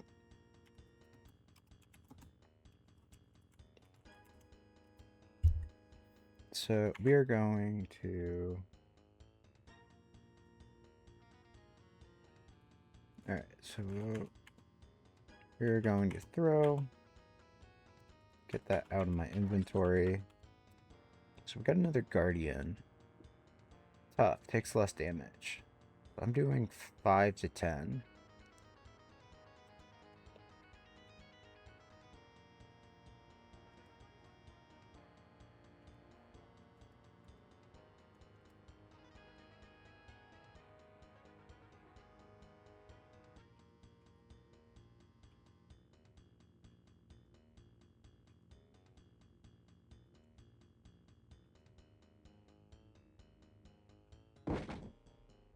Oh, so right there. So it says I protected against the first hit. Oh, I do have first hit protection. I just didn't realize it.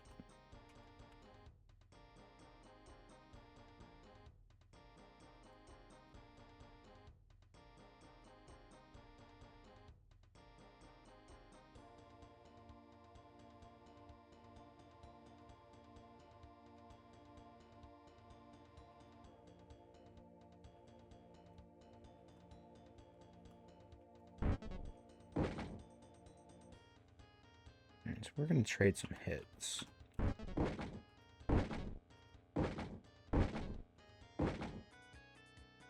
Reinforced hide, which I don't need.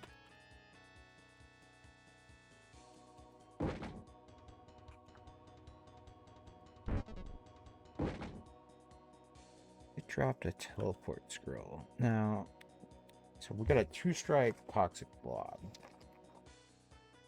And it poisons me on hits. And it has 18 health.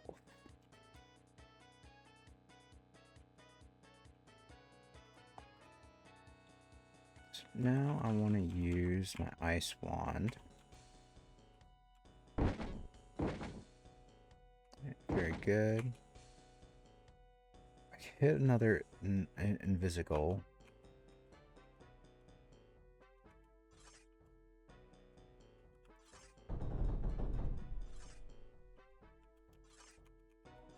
Alright.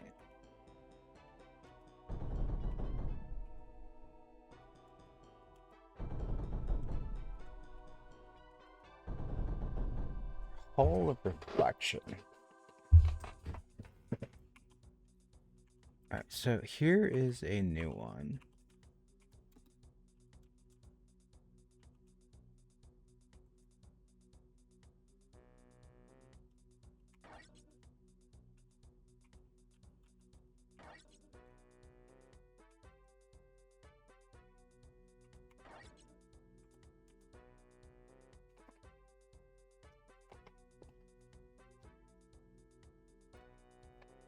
Alright, so I need...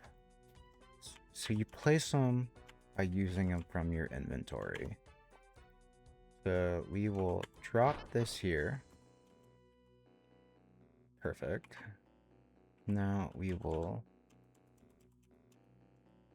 drop you here.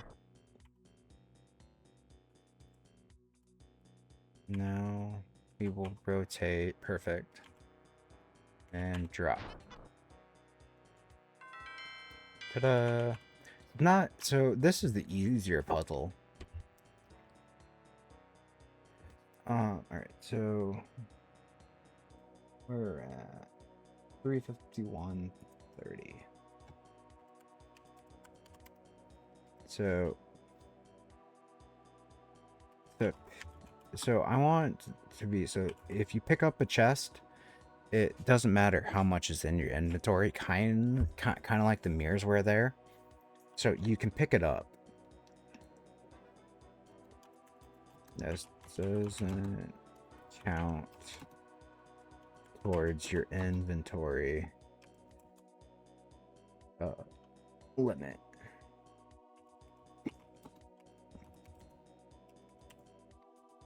Alright. So obviously I can drop something out of my inventory and then pick it up. We'll throw the iron shift. Pick this up. It says it will do 3, but it doesn't.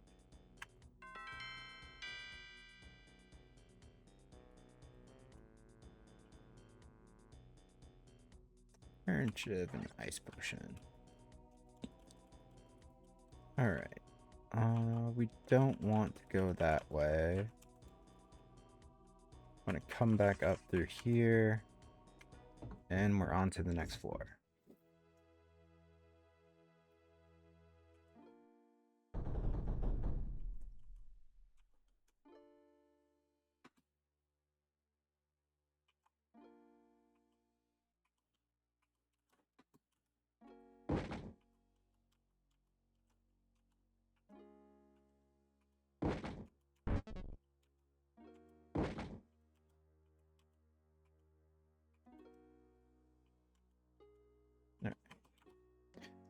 So, to face these golems, I want to be against a wall.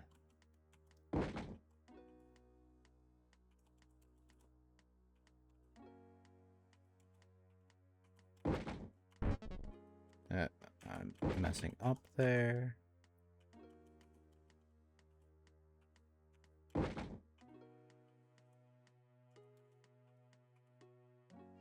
Alright, perfect. He's gone.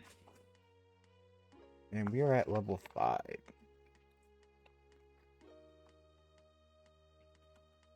So, let's have a look around. That way is blocked. Can't get through that way because of the ice barrier.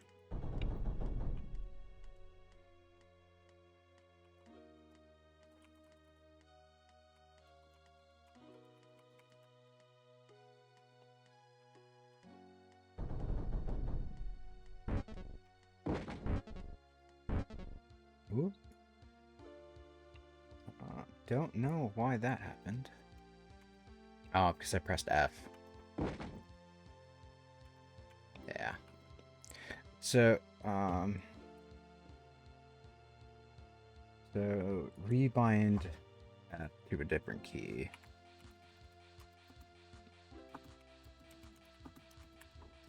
just so somebody doesn't accidentally press that and wonder what happened. Alright, so we don't have no boss information.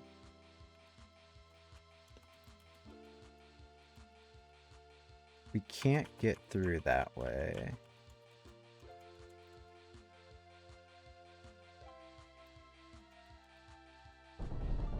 Don't want to go that way either.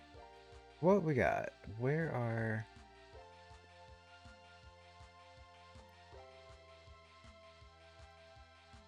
You cannot see through them and they cannot see you. Fair deal. Still, maybe there's something you can do about it.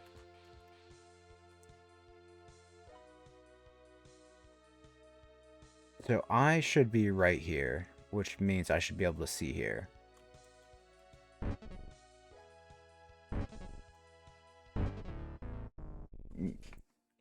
So the tough... Nah, so I died by a plague golem. Alright, well, that we got a 3,900. Solid score. That puts us in the second, and we are only at level 5. So we definitely could have taken the first position there. And we completed every single time. So the Necromancer one is bugged. Let's just put it down there. So 356.45. So puzzle conclusion. All right. So the Necromancer is bugged. It says you shouldn't be getting XP from killing monsters. So I expect when you step onto the stairs, you should be getting that XP. So you can't level while you're inside the floor, and you level up all at once and then get it. So I'm guessing it's a coding issue that is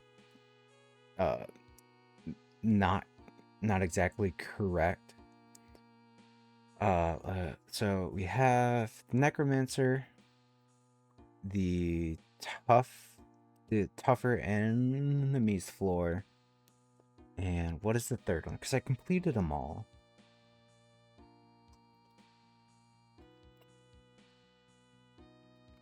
What is...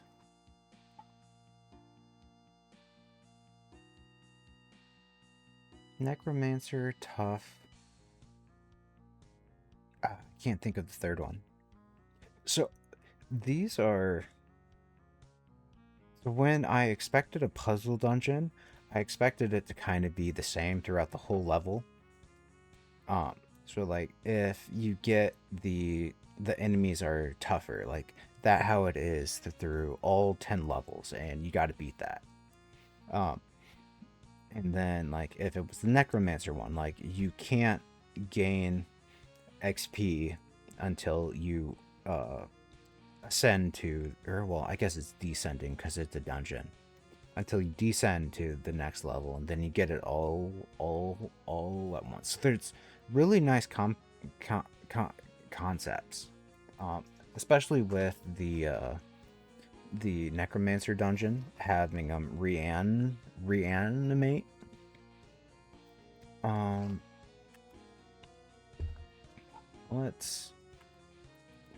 Let's just go back into here. So the bestiary, Ice Walker. So the only thing that I would kind of be uncertain about for the Necromancer dungeon is what enemies can respawn. Like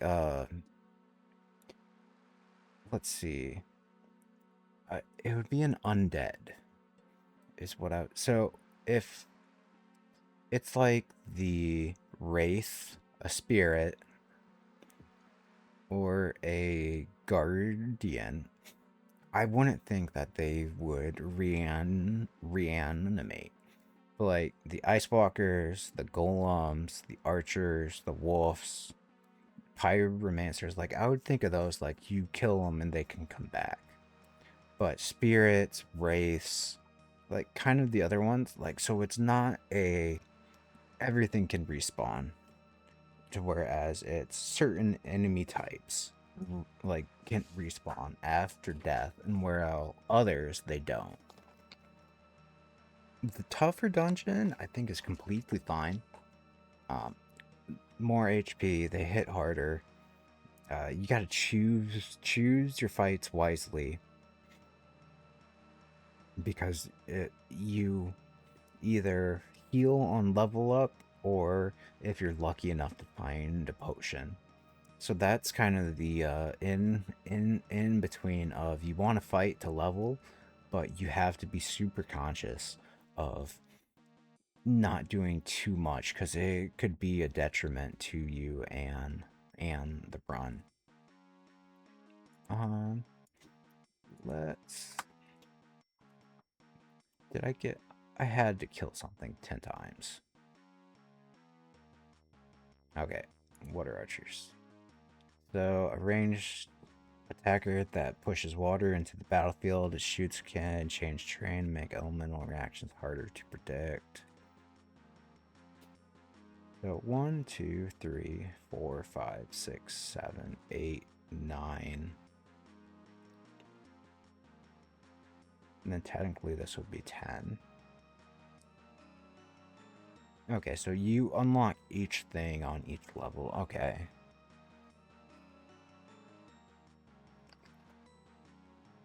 So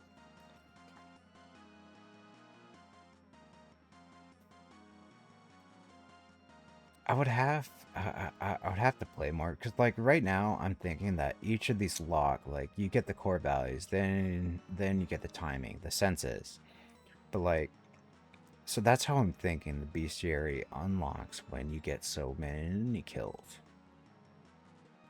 But a little option to maybe do something differently if it isn't this way is that it slowly unlocks like maybe each level like 1 or 2. So like on, so I'm at 12 kills. So this would be on the 3rd level, like maybe I get the score is shown for how much I get when killing it, and the vision range is unlocked. So it would take more of my playing to figure this out. Now granted, I've uninstalled and reinstalled it like 3 times now, so I've killed more, like enough of these to be able to level them up. But since I don't have a persistent file on each reinstall that I can be able to know this, so there's just another way to maybe do your bestiary. But other than that, we will be right back to finish this up. Alright. So in conclusion, we'll start with the tutorial side. So it's great that it has a structure now to tell you what to expect and how things work, but I think it needs to be more guided. I said this before when I kind of went over this after I finished it, but if more things would line up, it could be one after the other, instead of you slowly go through the dungeon, and when it comes up, like you encounter a monster, or you stepped on a trap, or you're going to step on the cross thing that tells you like the events of what has happened, that instead of certain things that they pop up when you come across them, that it's more targeted. So you start out like you start the dungeon, it tells you how you control your character and like what keys do what. Then it sends you to the inventory to pull that up, be like the tutorial for that comes, and then the logs, then the bestiary. So it's a little bit more streamlined to give the player a bit more information up front, while having some things that you go out and experience, and then it pops up. And then the conclusion of on the puzzle dungeons. Uh, the necromancer one is, I would say, bugged due to the wording you have when it first pops up that you don't gain experience on the floor. The tougher monster ones I find completely fine. It offers a bit more of a challenge. You got to have a little bit of a strategy for encountering monsters and defeating them, and a little bit of luck for finding gear to slowly increase your effectiveness and defense against them. Let's just take one more look at what you sent me to make sure I don't forget anything that you wanted. Alright.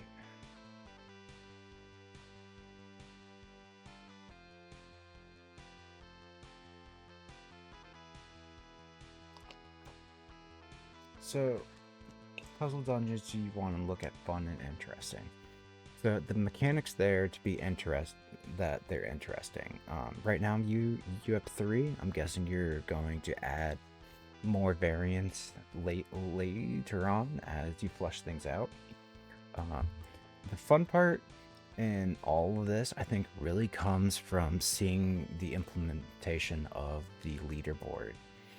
No longer are you trying to just make it through the dungeon and finish it, or do all of the achievements. Like, now you're shooting for a goal to beat somebody. So that's where I really find that the fun aspect has now come to it. One thing, just on a closing note, that I've said before we end this, is maybe the implementation of equipping multiple gear sets. And by that I mean, right now you have chest piece and cloak. And to kind of expand the game more, to be able to, like, maybe you implement boots, gloves, and helmets. And within the implementation, to keep things kind of balanced, you use a equip limit on rarity. So like I said, I haven't came across like a legendary piece that I would be like yellow. So like you can equip 1 yellow, 1 purple, 1 blue, and then if you would add all of the armor slots, you would have 3 left for boots, chest, gloves, cloak, helmet. Oh, and then your weapon. So yeah, you would have 3 spots left for a white item to kind of maybe help balance that, so you couldn't get too overpowered. To make it so you're not stacking resistances, say on all, like you get super lucky and come across all pieces that give you 100% resistance, so you don't take damage. So that wouldn't make sense. So maybe an implemented system for there again is you can only have up to a certain resistance. Like I saw there that the epic what was that, chest piece or cloak that I had gave me a 50% resistance. So if it came to it, that the one thing I suggested,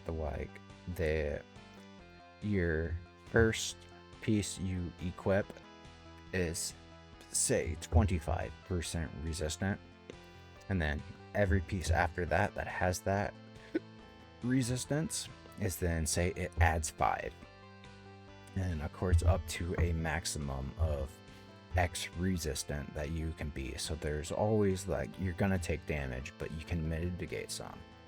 This would also bring in to the bit of armor. Like right now it's up to a +6, which makes sense with you only having to be able to equip one piece of item.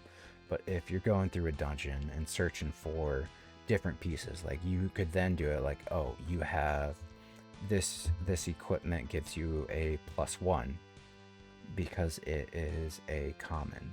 A blue piece, or no, next one would be green.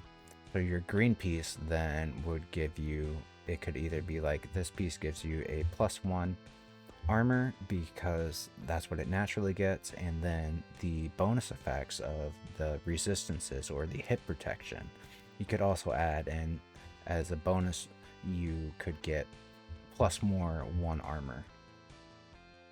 And again, just like the maximum amount of resistances, your character can only have a maximum of so much armor. You could also have the implementation of that, so you couldn't have every piece of gear has like the normal armor, and then the bonus effect of it gives you like +1 armor, and you're sitting at like 20 armor and not taking damage.